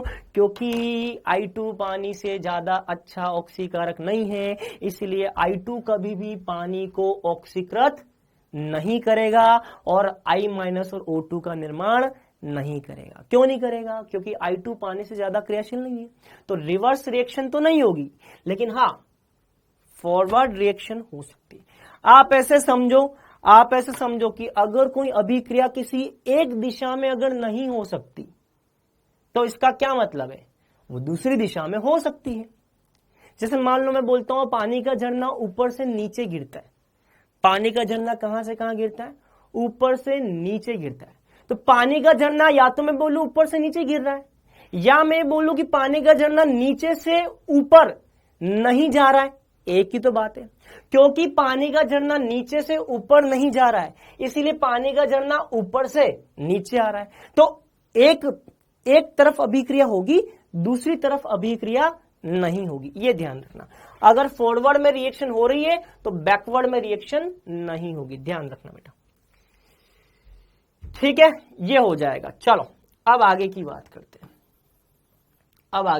ये तो हो गई भैया इनकी रासायनिक क्षमता। अब अगला लिखो फ्लोरीन का असंगत व्यवहार। ठीक है, अब फ्लोरीन का असंगत व्यवहार वही कारण, छोटा आकार, उच्च विद्युत ऋणता, उच्च आयनन ऊर्जा, उच्च आयनन ऊर्जा, ठीक है, रिक्त डी कक्षक का अभाव, और यहां पे एक पॉइंट और है, F2 की बंद ऊर्जा कम होना। F2 की बंद ऊर्जा, हमें लगता था कि बंद लंबाई कम है तो बंद ऊर्जा ज्यादा होनी चाहिए, लेकिन यहां पे उल्टा होता है, F2 की बंद ऊर्जा कम होना। ये भी असंगत व्यवहार में F2 की बंद ऊर्जा भी क्या होती है, कम होती है, ठीक है। ये हो गया। चलिए, ये सारी बातें हो गई, ठीक है। चलो अब लिखेंगे हम असंगत व्यवहार के बाद अब हम लिखेंगे हाइड्रोजन से क्रियाशीलता, ठीक है। जो स्पाम कर रहा है उसको करने दो, वो पागल हो गया है, उसके दिमाग के अंदर है ना मानसिक कीड़ा लगा हुआ है। क्या लगा हुआ है, मानसिक कीड़ा। कीड़े को बाहर नहीं निकाला जा सकता। जो वो कीड़ा है ना, उस कीड़े ने उसको, उसके दिमाग को सड़ा दिया है। क्या कर दिया है, सड़ा दिया है। जो स्पाम कर रहा है उसको करने दो, उसका दिमाग जो है ना वो ग्रसित हो चुका है ना, किसी कीड़े के द्वारा ग्रसित हो चुका है। अब वो आप दिमाग लगा लो कि वो एजोबैक्टर है कि राइजोबियम है कि क्लेमाइडोमोनास है कि कौन सा कीड़ा है, वो देख लो आप, है ना। तो वो कीड़ा उसके दिमाग को खा चुका है, इसलिए वो अब क्या कमेंट करना रोकेगा नहीं बेटा। तो इसीलिए हम छोड़ देते हैं उसको उसके हाल पे छोड़ देते हैं। देखो हाइड्रोजन से क्रिया, ठीक है, फफूंदी लग गई है या यीस्ट लग गई है या कौन सी कवक है, वो अब हमको रिसर्च के द्वारा पता लगाना पड़ेगा कि ऐसी कौन सी कवक होती है जो दिमाग को पूरी तरह से चट कर जाती है ना, दिमाग काम करना बंद कर जाता है और इंसान लगातार बस कमेंट ही करता रहता है। ऐसी कौन सी दिमक और ऐसी कौन सी कवक है, उसका आविष्कार मैं आप पे छोड़ रहा हूं, आप जरूर करके बताना मुझे, ठीक है, बताना मुझे। चलो चलो हाइड्रोजन से क्रिया, अब सीधी सी बात है, फ्लोरीन हाइड्रोजन के साथ HF बनाएगा, क्लोरीन HCl बनाएगा, ब्रोमीन HBr बनाएगा और आयोडीन HI बनाएगा। तो ऊपर से नीचे जाने पर फर्स्ट बंध लंबाई क्या होती है, आकार बढ़ता है इसलिए बंध लंबाई बढ़ती है, और क्योंकि बंध लंबाई बढ़ेगी तो बंध ऊर्जा घटेगी, बंध ऊर्जा घटेगी। और अगर बंध ऊर्जा घटेगी तो आपको पता है जो स्थायित्व होता है वो बंध ऊर्जा के समानुपाती है। अगर बंध ऊर्जा कम होगा तो स्थायित्व भी कम होगा, मतलब कि तापीय स्थायित्व भी घटेगा। और अगर तापीय स्थायित्व घटा तो नीचे जाने पर आसानी से H+ निकाल देगा, और आसानी से H+ निकालेगा तो अम्लीय क्षमता भी बढ़ जाएगी, अम्लीय क्षमता भी बढ़ जाएगी। ये हो जाएगा, ठीक है, ये नोट कर लीजिए, ठीक है। चलिए गलनांक और क्वथनांक की बात करेंगे अब। किसकी, गलनांक और क्वथनांक की बात करें। मेल्टिंग पॉइंट और बॉइलिंग पॉइंट की तो HF, HCl, HBr, HI। आपको ये बात अच्छे से पता है कि फ्लोरीन H बंध बनाने में सक्षम है, H बंध बनाने में सक्षम है, इसीलिए HF का गलनांक क्वथनांक बहुत ज्यादा होता है, फिर उससे कम, लेकिन उसके बाद गलनांक क्वथनांक बढ़ते हैं क्योंकि नीचे जाने पर अणुभार में वृद्धि होती है। क्योंकि अणुभार बढ़ेगा इसीलिए मेल्टिंग पॉइंट और बॉइलिंग पॉइंट ये बढ़ेंगे, लेकिन HF का HCl की तुलना में ज्यादा है। HF HCl की तुलना में ज्यादा क्यों है, क्योंकि ये हाइड्रोजन बंध बनाता है। क्या बनाता है बेटा, H बंध। क्योंकि ये H बंध बनाता है, ध्यान रखना आवर्त सारणी में फ्लोरीन, ऑक्सीजन, नाइट्रोजन ये तीनों ही H बंध बनाने की क्षमता रखते हैं, पता है ना आपको ये बात। तो इसीलिए यहां पर HF जो है वो H बंध बनाता है, इसीलिए HCl से ज्यादा है इसका गलनांक क्वथनांक। लेकिन उसके बाद में बढ़ेगा, क्यों बढ़ेगा, क्योंकि अणुभार बढ़ेगा तो गलनांक क्वथनांक बढ़ेगा। तो आपको ये बात पता है कि फोन जो है, फोन FON, ये आपने पढ़ा होगा केमिकल बॉन्डिंग में, FON ये तीनों हाइड्रोजन बंध बनाते हैं।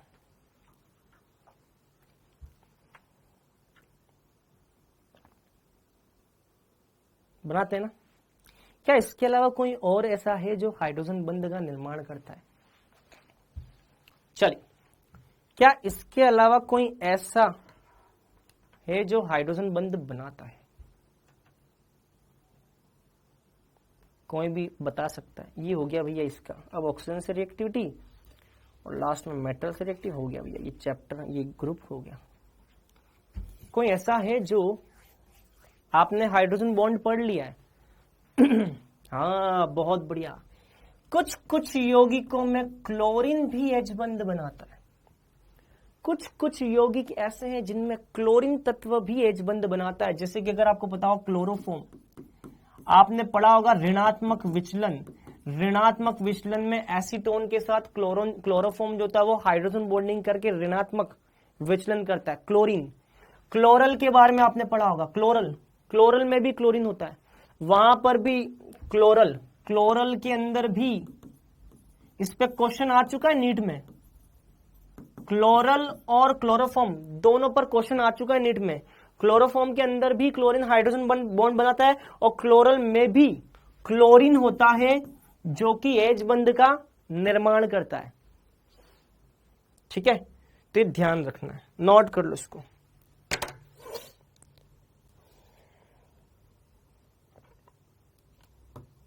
नोट कर लिया? चल आगे बढ़ जाए।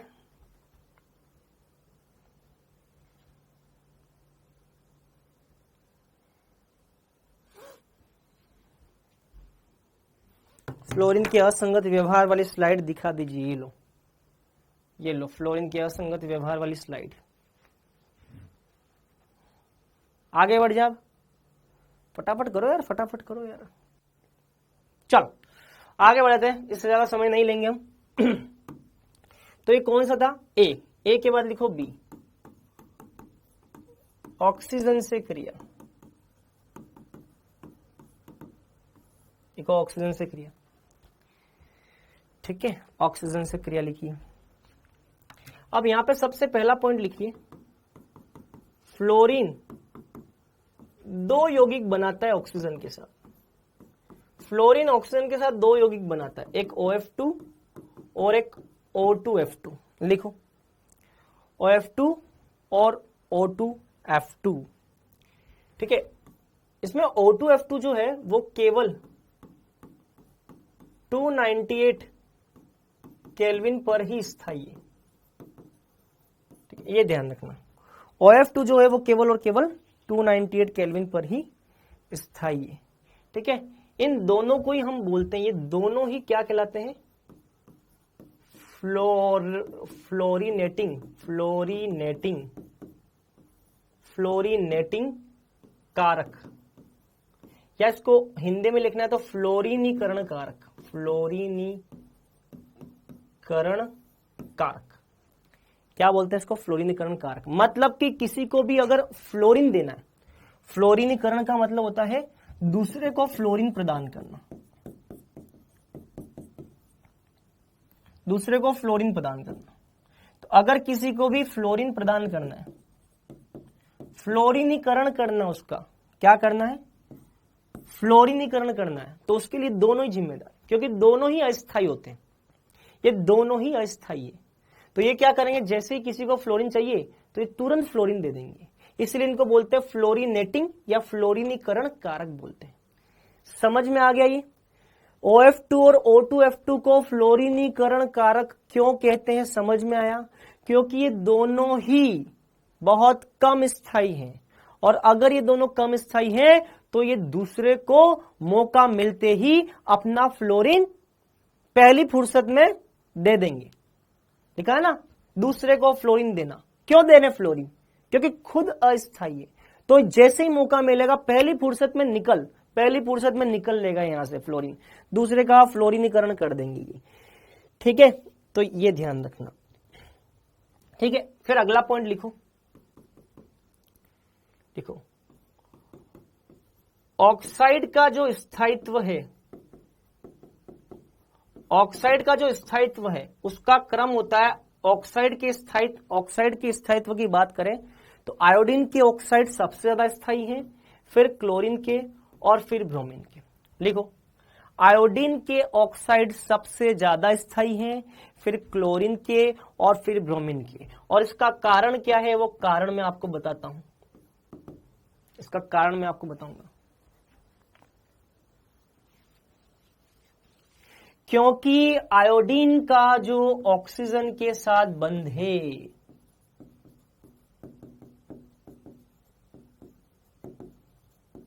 सर्वाधिक ध्रुवीय होता है।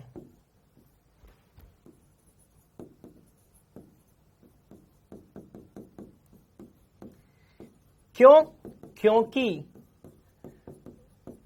दोनों की विद्युत ऋणता में सर्वाधिक अंतर है।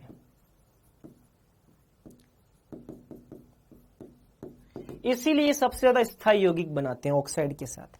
तो ध्यान रखना आयोडीन के साथ ऑक्सीजन सबसे स्थायी ऑक्साइड बनाता है।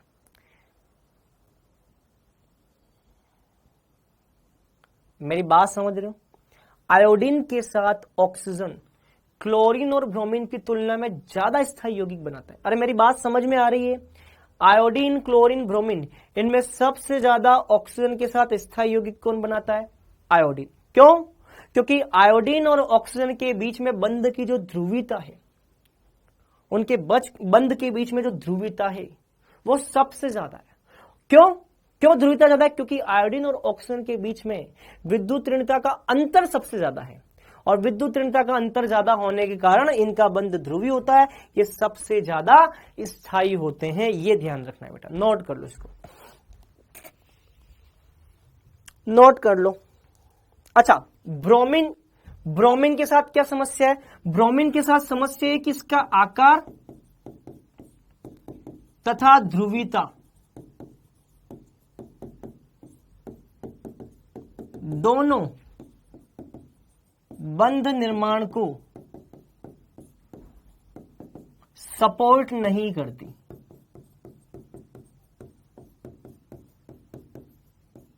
इसीलिए आप बार बार ये चीज देखेंगे अलग अलग किताबों में कि ब्रोमीन का आकार इतना बड़ा है, वैसे आयोडीन का भी बड़ा है, आयोडीन का भी बड़ा है। आप बोल सकते हो कि सर आयोडीन का तो और भी बड़ा है, फिर आप ये बात आयोडीन के लिए क्यों नहीं बोल रहे हो? बिल्कुल सही है, आयोडीन का भी बड़ा है, लेकिन आयोडीन के साथ में समस्या क्या है? आयोडीन के साथ में केस ये कि आयोडीन और ऑक्सीजन के बीच में बंध की ध्रुवीयता बहुत ज्यादा होती है। वो ध्रुवीयता इतनी ज्यादा प्रभावी है कि आयोडीन का आकार बड़ा होने के बावजूद भी उसके साथ स्थायी बंध बना लेता है। लेकिन यहां पे ब्रोमीन के साथ क्या है? अब ब्रोमीन के साथ ना तो ध्रुवीयता उतनी ज्यादा है और आकार भी बड़ा है, तो दोनों बातें ऐसी हो गई हैं कि उसके कारण ब्रोमीन जो है वो ऑक्सीजन के साथ में स्थायी बंध नहीं बना पाता। ये ध्यान रखना है, सबसे कम स्थायी ऑक्साइड ब्रोमीन के ही होते हैं बेटा, ये ध्यान रखना। ठीक है, नोट कर लो ये। ठीक है, चलो अब अगला धातुओं के साथ क्रिया। आगे बढ़ जाऊं, मैं आगे बढ़ जाता हूं। धातु के साथ फ्लोरीन कहां आएगा? अरे बता तो दिया फ्लोरीन, अरे मेरे गुरु बता तो दिया। ऑक्सीजन फ्लोरीन के साथ ऐसे यौगिक बनाता है OF2 O2F2। अगला लिखो बी के बाद सी, धातुओं से क्रिया।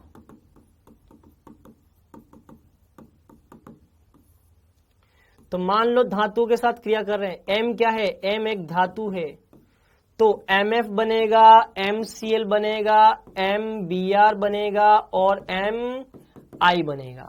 यदि M एक एकल संयोजी धातु है बेटी, कौन सी?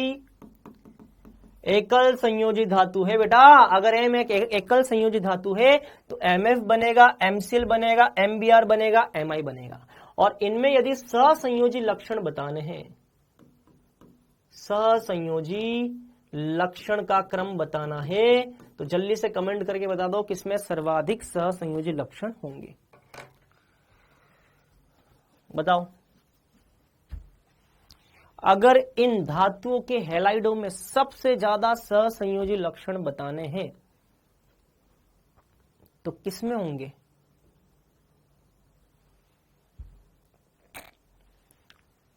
इसका आंसर आएगा फजान के नियम से।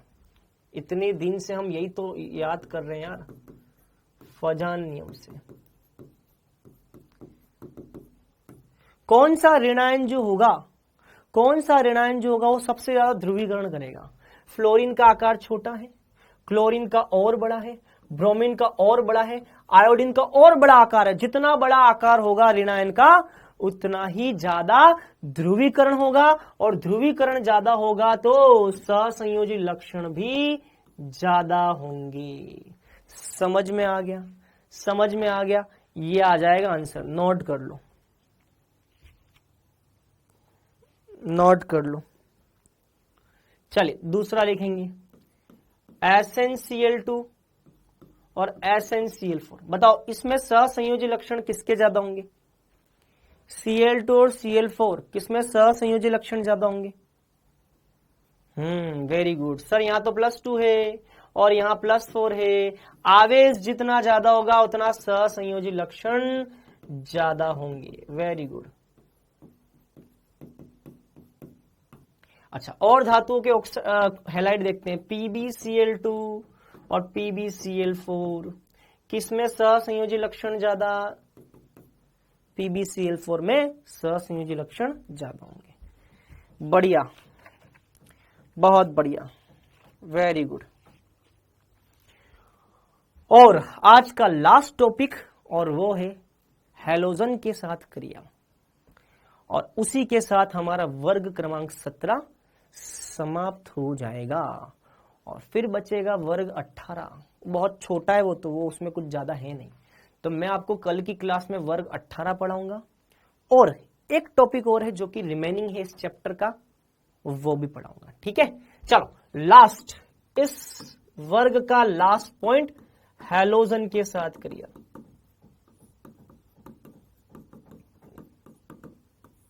हैलोजन से क्रिया, ठीक है। और इसी को बोलेंगे, यहीं पर बनते हैं अंतरा हैलोजन यौगिक। यहीं पर बनने वाले हैं अंतरा हैलोजन यौगिक, इंटर हैलोजन कंपाउंड्स। क्या बनेंगे बेटा यहां पे? Inter halogen compounds. समझ में आ गया? Inter halogen compounds. तो लिखो, हैलोजन अन्य हैलोजन से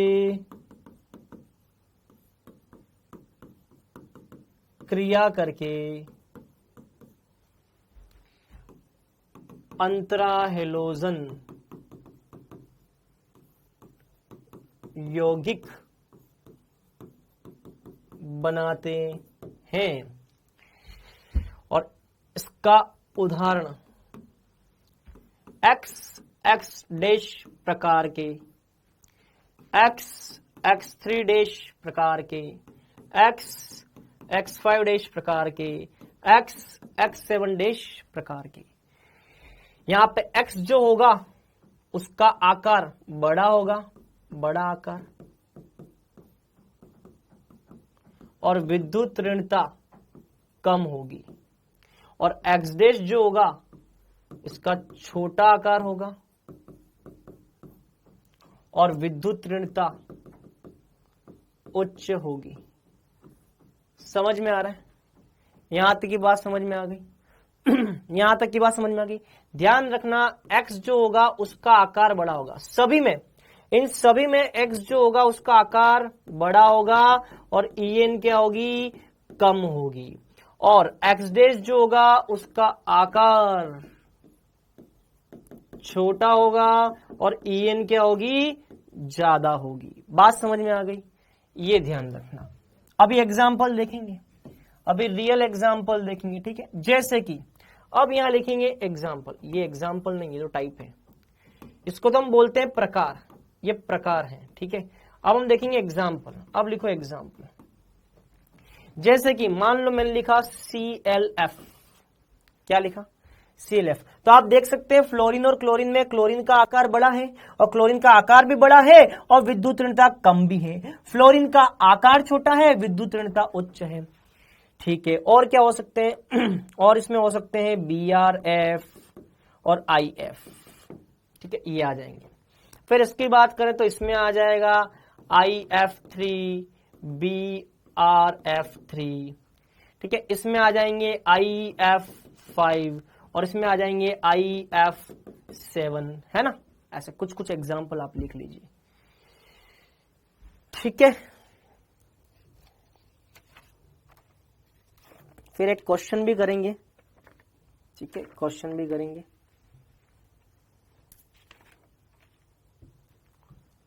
यहां तक की बात क्लियर? यहां तक की बात क्लियर? चलिए अब आगे की बात करते हैं। अब आगे की बात करते हैं। अगला पॉइंट लिखना बेटा, हैलोजन की तुलना में लिखो।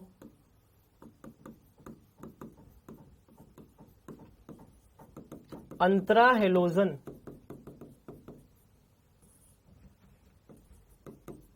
यौगिकों के बंध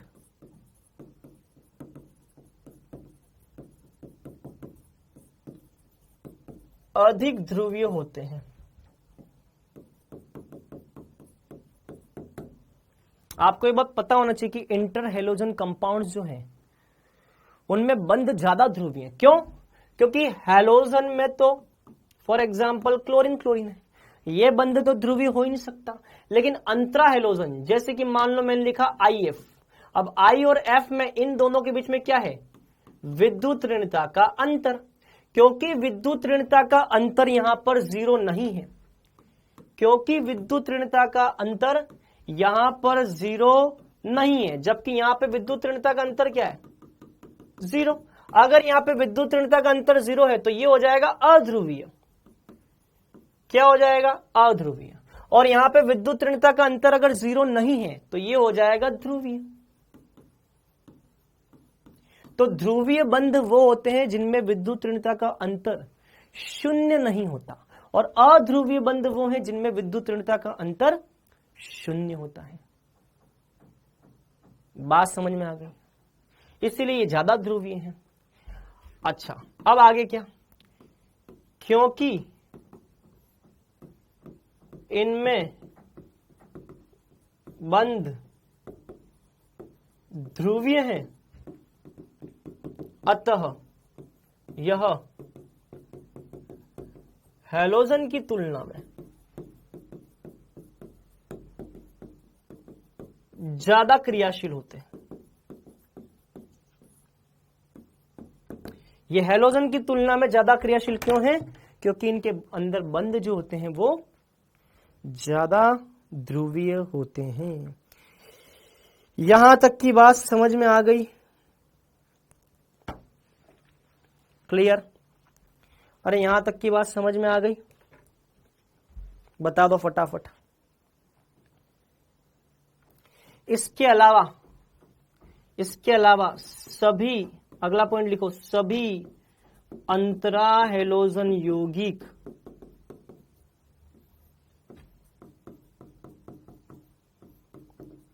सहसंयोजी प्रकृति के होते हैं। सभी के अंदर क्या होता है? सहसंयोजक बंध। सभी सहसंयोजक बंध बनाते हैं। क्योंकि सभी यौगिकों में सहसंयोजक बंध होता है, इसलिए सारे के सारे क्या हैं? सहसंयोजी हैं। साथ ही साथ सभी प्रतिचुंबकीय होते हैं। क्या होते हैं? सभी प्रतिचुंबकीय होते हैं। क्यों?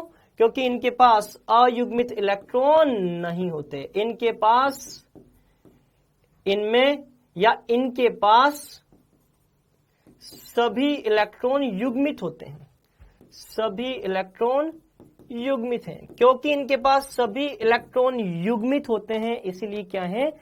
प्रतिचुंबकीय। तो ये प्रतिचुंबकीय होते हैं क्योंकि सारे इलेक्ट्रॉन युग्मित हैं, और साथ ही साथ ये सहसंयोजी प्रकृति के हैं क्योंकि इनके अंदर सहसंयोजी बंध होता है।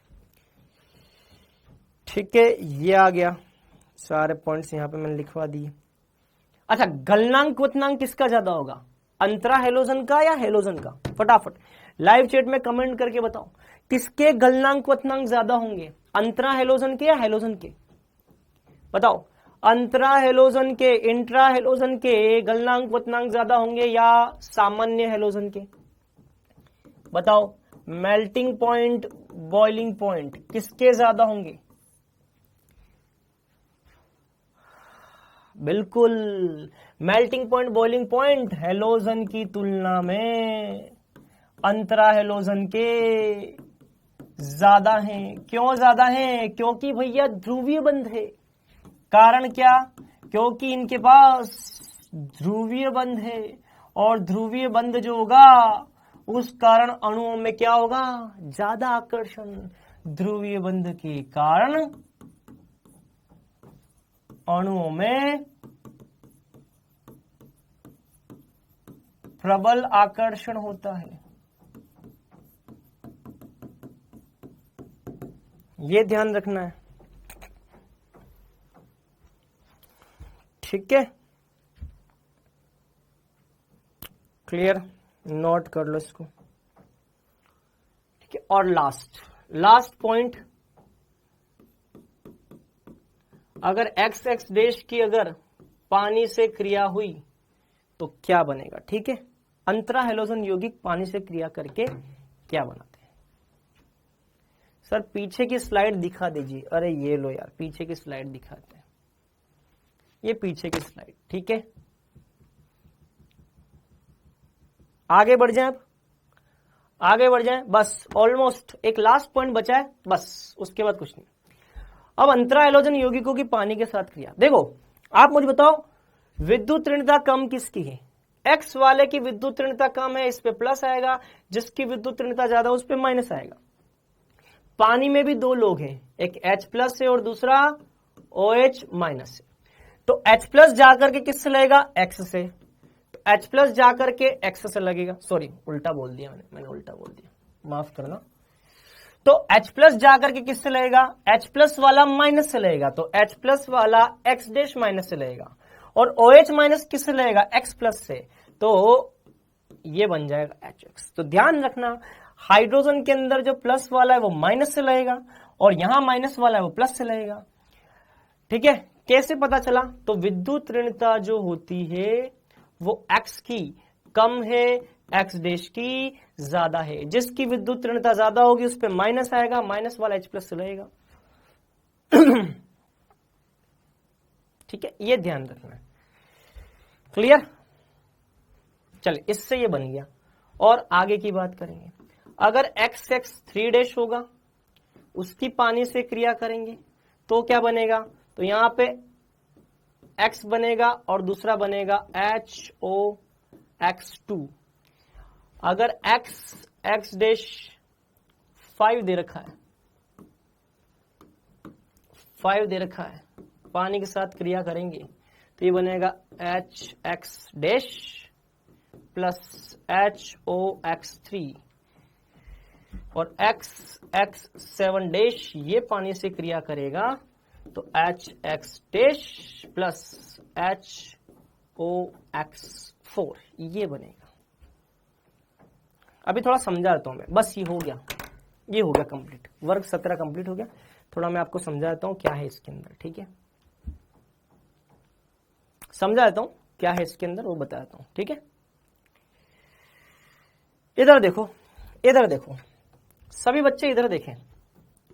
इसका कोई एक एग्जाम्पल ले लो बेटा, इसका कोई एक एग्जाम्पल बता दो मुझे। इसका एग्जाम्पल HOCl ले सकते हैं HOCl। इसको हम क्या बोलते हैं? हाइपोक्लोरस अम्ल। हाइपो लगाते हैं, अगर आपको याद हो तो, हाइपोक्लोरस अम्ल, हाइपोक्लोरस अम्ल बनता है। यहां पे ऑक्सीकरण अवस्था क्या है? +1। इसको याद रखना बहुत आसान है। यदि X डैश का नंबर 1 है तो +1 ऑक्सीकरण अवस्था आएगी। यदि X डैश का नंबर 3 है तो क्या किया मैंने, हाँ HClO4, अरे यार मैंने उल्टा लिख दिया है, रुक जाओ मुझे फिर से इसको लिखना पड़ेगा, HClO4 उल्टा लिख दिया है, फिर से लिखना पड़ेगा, चलो फिर से लिख लेते हैं, जल्दबाजी का काम बड़ा शैतान का होता है। HClO2 फिर HXO3 उल्टा लिख दिया था मैंने, HXO5 है ना। चलो ये आएगा, इसको सही करो एक बार, फिर समझाता हूं, उल्टा लिख दिया मैंने, देखो ठीक है। चलो अब करते हैं, तो अगर एक्स डैश का आंसर 1 है, 1 संख्या यहां पे, तो ये ऑक्सीकरण अवस्था +1 वाला बनेगा, ये +1 वाला। अगर एक्स डैश का आंसर 3 है तो ये +3 वाला बनेगा। यदि एक्स डैश का आंसर 5 है तो ये +5 वाला बनेगा, और एक्स डैश का आंसर 7 है यहां तो ये +7 वाला बनेगा। समझ में आ गया, ये समझ में आया। याद रखने का तरीका याद रहेगा, याद रखने का तरीका क्या है, यदि एक्स डैश की संख्या 1 है तो यहां +1 वाला बनेगा, एक्स डैश की संख्या 3 है तो यहां +3 वाला बनेगा, एक्स डैश की संख्या 5 है तो ये +5 वाला बनेगा, और एक्स डैश की संख्या 7 है तो +7 वाला बनेगा। याद रहेगा, ठीक है। चलो बहुत बढ़िया, बहुत बढ़िया। तो अब मुझे जल्दी से बता दो, इसको हम क्या बोलेंगे, हाइपोहेलस। ये क्लोरीन है ना, क्लोरीन के कारण को क्लोरस, तो इसको बोलेंगे हाइपोहेलस। क्या बोलेंगे, हाइपोहेलस अम्ल। अच्छा इसको हम क्या बोलेंगे, हेलस अम्ल, हेलस अम्ल। जैसे कि मान लो अगर यहां पे क्लोरीन है, क्लोरीन है अगर, HCl2 क्लोरस अम्ल, इसको बोलेंगे हेलिक अम्ल। इसको क्या बोलेंगे, हेलिक अम्ल। जैसे मान लो HBrO3 है या HClO3 है कहीं पे, तो क्लोरिक अम्ल हो जाएगा। और HXO5, फिर गड़बड़ किया है मैंने, HX, हाँ ठीक है ना, 4, हाँ अब सही है, या 4 आएगा ना, 1 2 3 4। और अगर मान लो ये HXO4, जिसको बोलते हैं परहेलिक अम्ल, परहेलिक अम्ल, जैसे कि HClO4, ये आ जाएगा भैया, ठीक है। तो ध्यान रखना, अगर एक्स डैश का वैल्यू 1 है तो यहां +1, एक्स डैश का वैल्यू 3 है तो यहां +3, एक्स डैश का वैल्यू 5 है तो यहां +5, एक्स डैश का वैल्यू 7 है तो यहां +7। समझ में आ गया, ये हो गया भैया अंतरा हैलोजन कंप्लीट। इसके यूजेस जो है वो आपको पढ़ने हैं, इनके उपयोग आपको पढ़ने हैं, ठीक है। लिख लेता हूं, उपयोग आपको रीडिंग लगानी है, एनसीईआरटी से इसके उपयोग की रीडिंग लगाना आप, वो आपको पढ़ना है, ठीक है। 2 लाइन है उपयोग में, 2-3 लाइन है, मैं बोल के बताता हूं, ठीक है। इसके जो यौगिक होते हैं वो अजलीय विलायक के रूप में उपयोग में आते हैं। अजलीय मतलब कि जिसमें जल अनुपस्थित है। और अंतरा हैलोजन यौगिक जो होते हैं वो बहुत अच्छे क्या होते हैं, फ्लोरीनिकारक एजेंट होते हैं। मैंने आपको बता ही दिया फ्लोरीनिकारक एजेंट क्या होता है। ClF3 BrF3 जो कि यूज में आते हैं UF6 के प्रोडक्शन में, उसका फ्लोरीनीकरण करेंगे, किसका, यूरेनियम का। बस ये 3 लाइनें हैं, ये आपको ध्यान रखनी है, ठीक है। बस 3 लाइनें हैं उपयोग में जो कि आपको देखनी है, ठीक है। ये हो गया वर्ग 17 कंप्लीट। अब देखो मैं आपको बता देता हूं, अगली क्लास में अब बच गया है केवल और केवल वर्ग 18, जो कि बहुत छोटा है। वर्ग 18 बहुत छोटा है, और साथ ही साथ बच गए हैं ऑक्सी अम्लों की संरचना। जितने भी ऑक्सी अम्ल हैं, ठीक है, ऑक्सी अम्ल में नाइट्रोजन की ऑक्सी अम्ल, इनकी संरचना रह गई है। संरचना पढ़नी है, इनके निर्माण नहीं पढ़ने, ठीक है, ठीक है। सल्फर की ऑक्सी अम्ल या फास्फोरस के ऑक्सी अम्ल, हैलोजन की ऑक्सी अम्ल, बस इनकी संरचना उन पे क्या ऑक्सीकरण अंक है, ये हमको पढ़ना है। इतना पार्ट रह गया। तो ये, और ये तो बहुत छोटा है, वर्ग 18 है ना, ये बहुत छोटा स्मॉल वर्ग है, ये बहुत स्मॉल वर्ग है। ये तो स्टार्टिंग के 10-15 मिनट में ही हो जाएगा, 15-20। मेन तो हमको कल ये पढ़ना है, ऑक्सी एसिड पढ़ना है। इनके निर्माण की विधियां नहीं है, इनके निर्माण की विधियां नहीं पढ़नी है, जिनमें रासायनिक अभिक्रिया दे रखी वो नहीं पढ़ेंगी, और इनके रासायनिक गुण नहीं पढ़ने, हमको कुछ भी नहीं पढ़ना है, बस इनकी संरचना हमको देखनी है। ये नहीं पढ़ना है, केवल इनकी संरचनाएं और ऑक्सीकरण अंक ये हमको देखने पड़ेंगे। ठीक है, ये मैं आपको कल बताऊंगा। होमवर्क की बात कर लेते हैं अब, आ जाइए चलिए।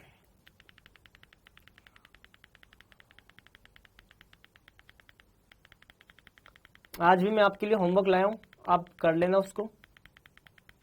चलो, कौन से क्वेश्चन में दिक्कत है ये बता दो आप तो मुझे, बस कौन से क्वेश्चन में दिक्कत है। कौन सा डी पाई पी पाई बंद नहीं बनाता, जिसके पास रिक्त डी कक्षक होता है वो पी पाई डी पाई बंद बनाता है। केवल फास्फोरस ऐसा है जिसके पास रिक्त डी कक्षक है, वही बनाएगा। कोई क्वेश्चन ऐसा जो कि आपको तकलीफ दे रहा हो, बताओ। 7वां क्वेश्चन, सर जी 7वां क्या है? अरे क्लास में करवाया ये तो, अरे यार ऐसे क्यों कर रहे हो? ये तो क्लास में करवाया मैंने, शायद क्लास में नहीं करवाया मैंने, है प्रबलतम उपचार की मैंने क्लास में नहीं करवाया। तो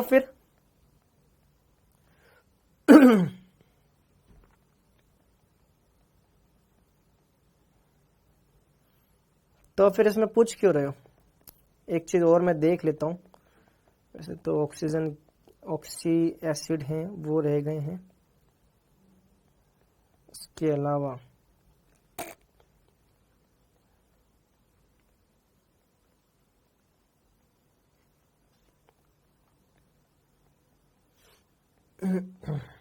एक सेकंड, बाल को थोड़ा वेट करना बेटा, एक चीज में चेक कर लेता हूं, उसके बाद हम आगे बढ़ते हैं।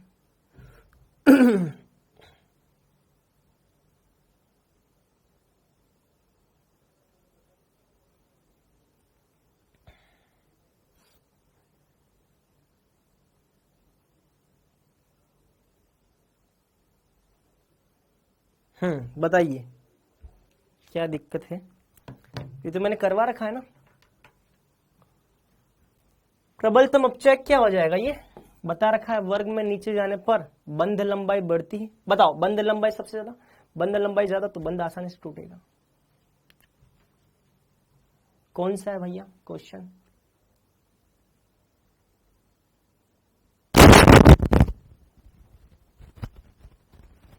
सर जी क्या अदर टेस्ट सीरीज लें? अभी उस पर हम बात नहीं करेंगे, ठीक है।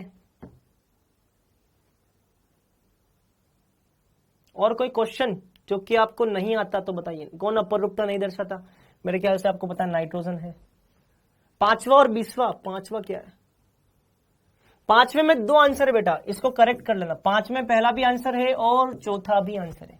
5वें में फर्स्ट और 4 दोनों आंसर है। 5वें में 2 आंसर है, फर्स्ट भी करेक्ट है और 4 भी करेक्ट है, दोनों करेक्ट है। और 5वें में आंसर करेक्ट कर लेना, 5वें में आंसर करेक्ट कर लेना। 5वें में फर्स्ट भी आंसर है और 4th भी आंसर है, ठीक है। अब क्लियर? अब क्लियर? और 20वां क्या है? हाँ, 20वें में भी ध्यान रखना, यहां पे आएगा कौन सा चतुष्फलकीय नहीं है। ये प्रश्न गलत छप गया एक्चुअली। ये प्रश्न गलत छप गया है। मुद्दे की बात है कि ये चतुष्फलकीय है, ये चतुष्फलकीय है, ये चतुष्फलकीय है, लेकिन ये चतुष्फलकीय नहीं है। तो प्रश्न यहां पे वो पूछना चाह रहा था कौन सा चतुष्फलकीय नहीं है। नहीं है तो SF4 आएगा, ठीक है। 16वां, अरे लिखवा है ना फ्लोरीन के साथ, फ्लोरीन के साथ बताया तो है। फ्लोरीन प्रबल ऑक्सीकारक है, वो दूसरे तत्वों को उच्च ऑक्सीकरण अवस्था में स्थायी यौगिक में ले जाएगा। फ्लोरीन ऐसा है जो दूसरे तत्वों को उच्च ऑक्सीकरण अवस्था में ले जाएगा, उसमें स्थायी बनाएगा। और बताओ,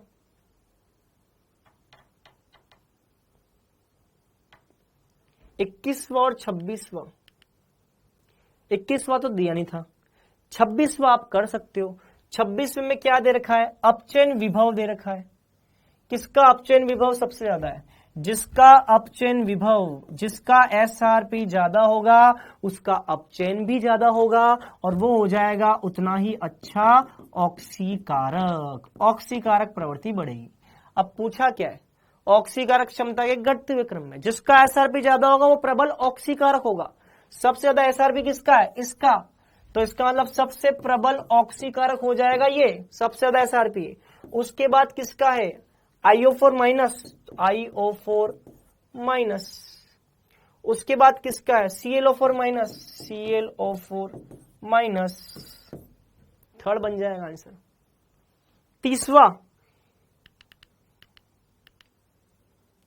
तीसवा, अरे ये तो क्लास में करवाए ना, P4 अणु की आकृति करवाई ना बेटा मैंने।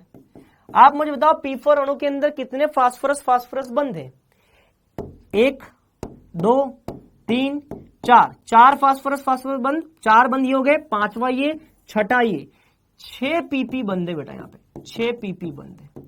और अगर 6 PP बंद है तो एकाकी युग्म कितने, 1 2 3 4, 4 एकाकी युग्म है, कितने, 4 एकाकी युग्म है।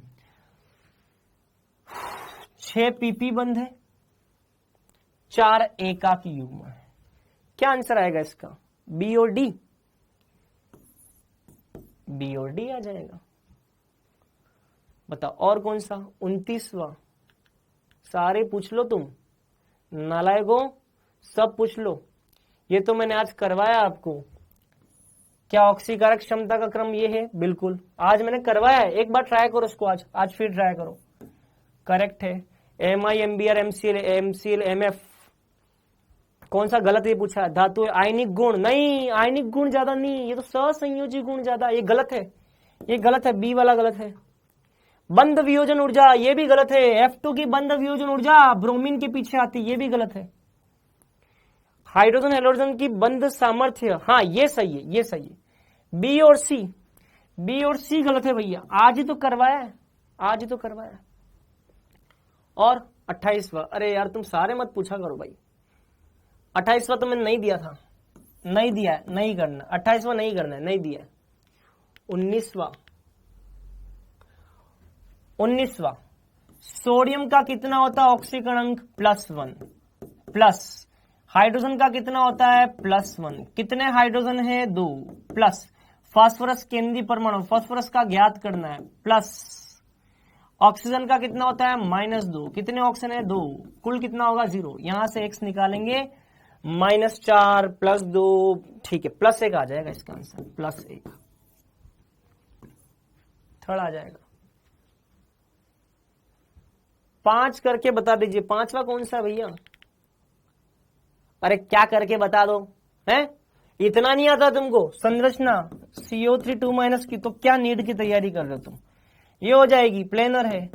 नाइट्रोजन का क्या होगा, इतना नहीं आता तो फिर तुम क्या नीड की तैयारी कर रहे हो, हैं इन दोनों की संरचना है समान है, देख लो एक जैसी संरचना है।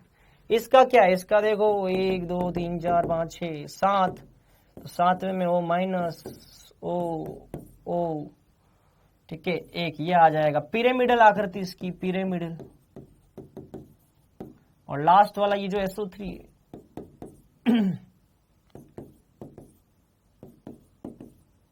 यहाँ पे, ये भी पिरामिड, देखो दोनों पिरामिडल है, ये दोनों पिरामिडल है, इसका भी संकर्ण sp3 है, इसका भी संकर्ण sp3 है, दोनों पिरामिडल है बेटा, ये भी दोनों पिरामिडल, ये दोनों पिरामिडल, और इलेक्ट्रॉन भी समान है। यहाँ पे हम बात करें तो ये समतलीय है, समतलीय त्रिकोणीय समतलीय, ये भी समतलीय, ये भी समतलीय, संरचना भी समान है और इलेक्ट्रॉन भी समान है इसमें। 34, हाँ तुम धीरे धीरे सारे क्वेश्चन सही बोल, एक लड़का सही बोल रहा है, सर अभी देखना, बच्चा है बच्चे जो भी है, सर अभी देखना, ये सारे क्वेश्चन पूछ लेंगे एक एक करके, नालायक है ना ये, क्या करें, ये करो आप ये करो, ये तो मैं नहीं बता रहा, अम्लीय क्षमता, अरे भैया हाँ, लेकिन बस ये ध्यान रखना यहाँ पे AS2O3 पीछे आएगा और SiO2 आगे आएगा, क्योंकि AS2O3 उभयधर्मी होता है और SiO2 अम्लीय होता है, बस ये ध्यान रखना, ये पीछे आएगा ये आगे आएगा। सही बोला है ना, तो सही तब होगा जब ये पीछे आएगा, ये आगे आएगा। ध्यान रखना AS2O3 जो होता है ये उभयधर्मी होता है, ये बताया था मैं आपको, ये उभयधर्मी होता है। और SiO2 जो होता है ये अम्लीय होता है, ठीक है, ध्यान रखना। इसकी तुलना में ये अम्लीय ज्यादा है, तो ये क्रम बदल देना बस, ठीक है। तो ये सही है, बिल्कुल सही है। वाष्पीकरण की एंथैल्पी अमोनिया की ज्यादा होती है, अमोनिया के बाद में आर्सेनिक आना चाहिए। मैंने आपको बताया था अमोनिया की ज्यादा गलनांक क्वथनांक ज्यादा होता है क्योंकि हाइड्रोजन बनते, उससे कम PH3 और उससे ज्यादा ASH3, मतलब कि सबसे ज्यादा हो गया अमोनिया, उसके बाद आएगा ASH3 और उसके बाद आएगा PH3। गलनांक क्वथनांक का क्रम ये है तो वाष्पीकरण का क्रम भी यही होगा। जिसका गलनांक क्वथनांक ज्यादा होगा उसकी वाष्पीकरण की एंथैल्पी भी ज्यादा होगी। गलत है ये गलत है, ये भी गलत दे रखा है, बट ध्यान रखना इसको। अच्छा ये क्या है, अधिक ऋणात्मक इलेक्ट्रॉन ग्रहण एंथैल्पी, ये गलत है क्योंकि सल्फर पहले आता है, ऑक्सीजन बाद में आता है। थर्ड आवर्त के तत्वों की इलेक्ट्रॉन ग्रहण एंथैल्पी ज्यादा होती है, वो आगे आएंगे और ऑक्सीजन पीछे आएगा, ठीक है। तो ये भी गलत दे रखा है। ऊष्मीय स्थायित्व, हाँ सबसे कम ऊष्मीय स्थायित्व, ये सही है, ये सही है, ये सही है भैया, क्योंकि मैंने बताया कि ऊपर से नीचे जाने पर बंध लंबाई बढ़ती, बंध लंबाई बढ़ेगी तो आसानी से टूट जाएगा, इसका स्थायित्व कम हो जाएगा, ठीक, ये ध्यान रखना। बस यहाँ पे एक ऑप्शन में आपको करेक्ट करना है, वो ये वाला है। इसमें आगे ये पीछे, ये आगे हो जाएगा, तब जाकर के आपको आंसर A और D तब हो पाएगा। अदरवाइज तो ये वाला भी गलत है वैसे, तो आंसर केवल D ही ऐसा है जो सही है, बाकी ये भी गलत है, इसको बस सही कर लेना, ठीक है। चल और क्या, ये भी सही कर लेना, ये भी सही कर लेना, ठीक है। और एक्चुअली इस क्वेश्चन में समस्या ये कि यहाँ पे कोई भी दो स्टेटमेंट सही बताने।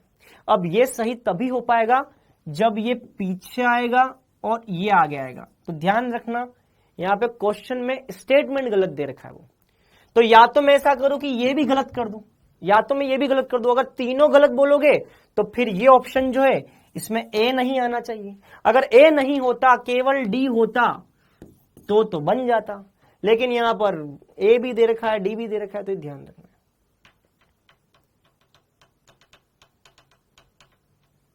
ठीक है। क्लियर? और कोई डाउट है तो बता दो। होमवर्क आज मिल जाएगा आपको, ठीक है, होमवर्क आज मिल जाएगा आपको। आगे के क्वेश्चन स्लाइड में मैंने दे दिए, आप कर लेना उनको, ठीक है।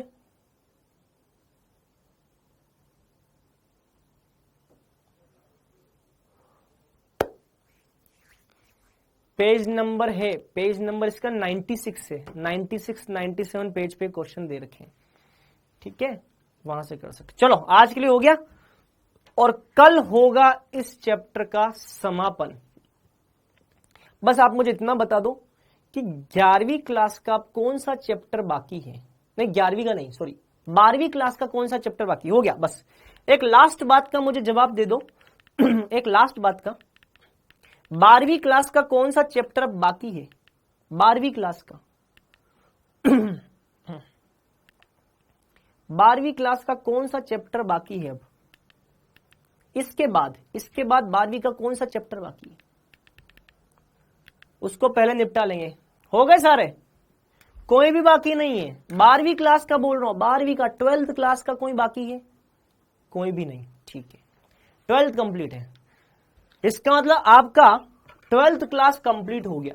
ये लीजिए भैया, आपका 12th क्लास कंप्लीट, ठीक है, कोई भी बाकी नहीं, ठीक है। इसका मतलब 12th कंप्लीट हो गया। कल इसका लास्ट दिन होगा, और जैसे ही कल हो जाएगा उसके बाद हम सीधे आ जाएंगे 11th के अंदर। 11th के जो भी बच गए हैं, हाइड्रोकार्बन 11th का है बेटा, हाइड्रोकार्बन बच गया है, रेडॉक्स बच गया है ठीक है, चले तो आज के लिए इतना ही। रिएक्शन नहीं पढ़ना है, रिएक्शन नहीं पढ़ना है।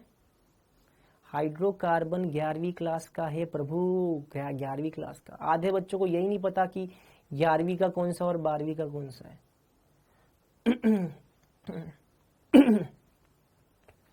ठीक है, चलिए तो ये हो जाएगा, उसके बाद में हम फिजिकल स्टार्ट करेंगे। ठीक है, चलिए तो आज के लिए बच्चों इतना ही, मिलेंगे अब अगले लेक्चर में, तब तक के लिए बेस्ट ऑफ लक।